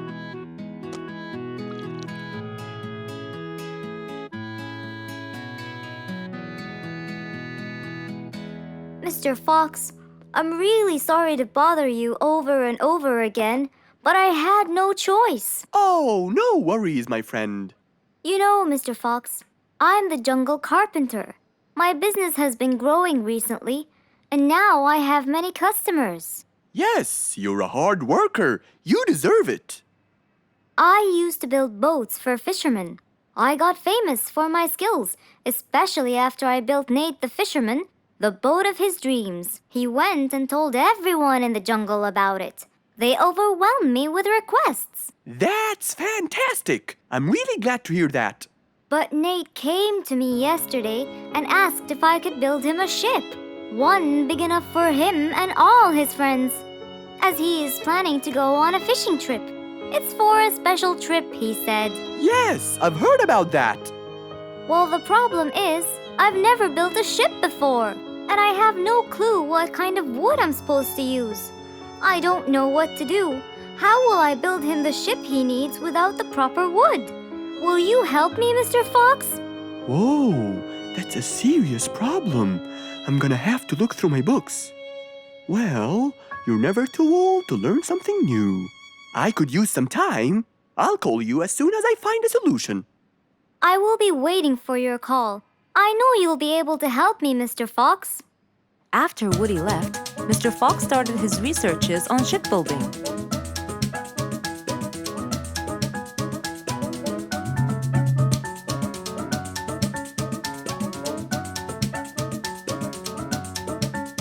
After hours and hours of hard work, he finally got it. Yes!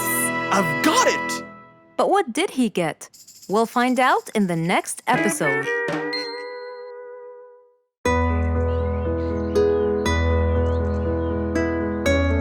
One bright sunny morning, as Mr. Fox was having his morning coffee and reading his newspaper in the balcony, his phone rang.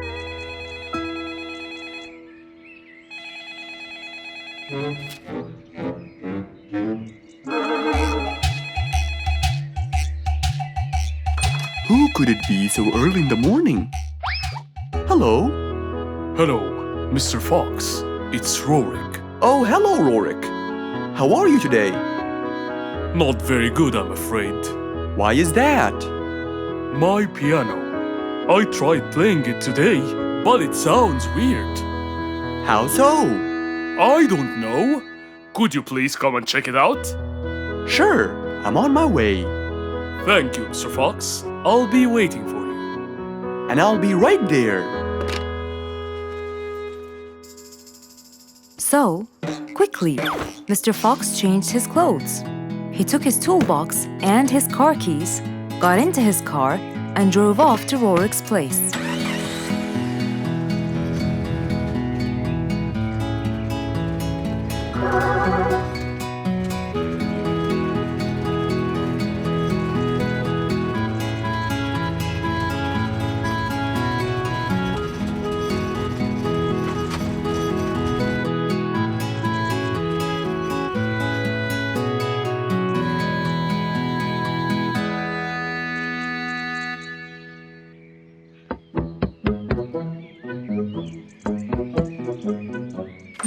Hello, Mr. Fox. One moment, please. Your Majesty, Mr. Fox has just arrived. Of course. Let him in. Come in, Mr. Fox. His Majesty is waiting for you. Good morning, Rorik. I came right away. Oh, you're here, Mr. Fox. Please help me with my piano. It's the only thing that comforts me. Don't worry, Rorik. I'll see what I can do. Mr. Fox started to check the piano. He tried playing a few notes. What is it, Mr. Fox? Is it broken? Mr. Fox, please answer me. It sounds horrible. It's not broken, Rorik. It just needs tuning. Do I have to buy a new one? No, Rorik. It's very simple. I can tune it for you. Really? Thank you, Mr. Fox. I almost had a heart attack. However, Oh no, not that word. I'm sorry, but it might take a while. Oh, it's okay. I can wait. Okay, then, I'll get started. Please, Mr. Fox, do your best. It's my everything. Don't worry, it'll be good as new. Mr. Fox opened his toolbox, grabbed a few things, and started to work.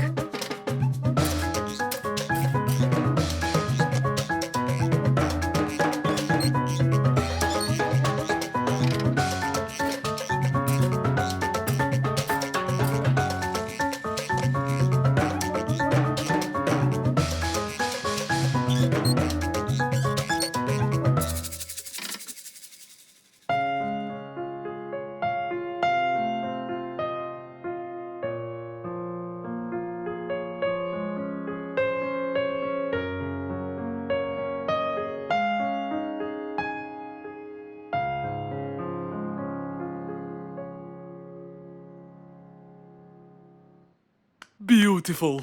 It sounds beautiful. Told you everything will be alright? I can't believe it. Thank you so much, Mr. Fox. Anytime, Rorik. And with that, Mr. Fox's work was all done. He waved goodbye and drove along happily. He had helped out a friend once more.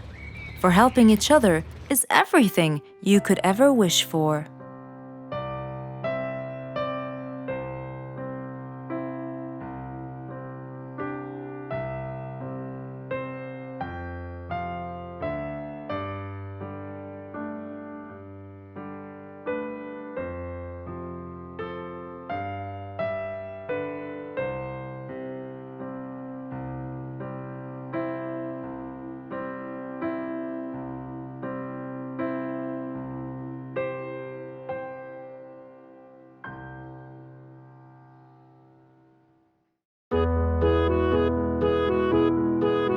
Mr. Fox was known for his kindness in helping others.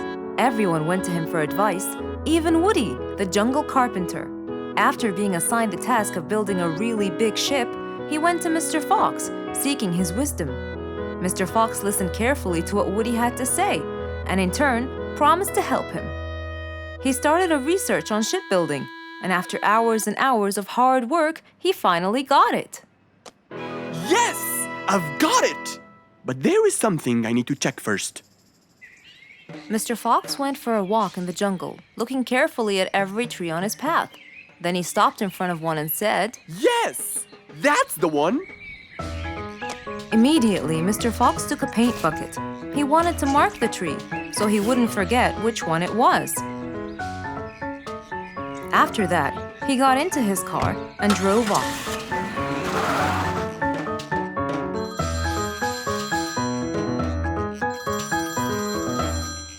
When he got home, he called Woody to tell him that he had found the perfect solution to his problem. It only took a few minutes before...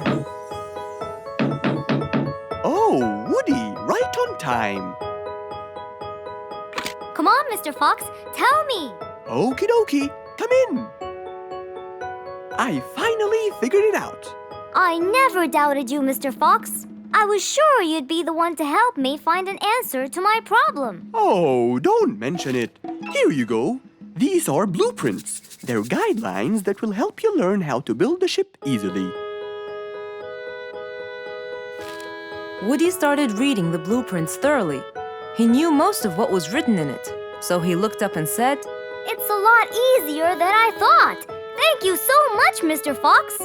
Oh, but Mr. Fox, what about the materials that I'll need to build it? Here's a list of all the materials you'll need. And what about the kind of wood I should use, Mr. Fox? I did extensive reading, and I found out that our ancestors were famous for using teak in the process of building ships, as it's really stiff, strong, and it can also be shaped to have wide planks, which would help the ship to withstand the waves of the sea. But I know you don't know what teak is. Not everyone does. But come along. I think it would be better to show you the tree I found earlier in the jungle. Our jungle? Of course! Everything you dream of can be found in our beautiful jungle. Mr. Fox got into his car with Woody by his side and drove off. They headed towards the tree that Mr. Fox had marked earlier. Here's the tree. Huh? I have loads of that wood in my store, but I never knew that I could use it to build ships. I didn't know about teak either. But with a little bit of research, everything is open to you, my friend. Mr. Fox, I can't thank you enough. I'm really happy right now. I'll never forget what you've done for me. It's my pleasure, Woody.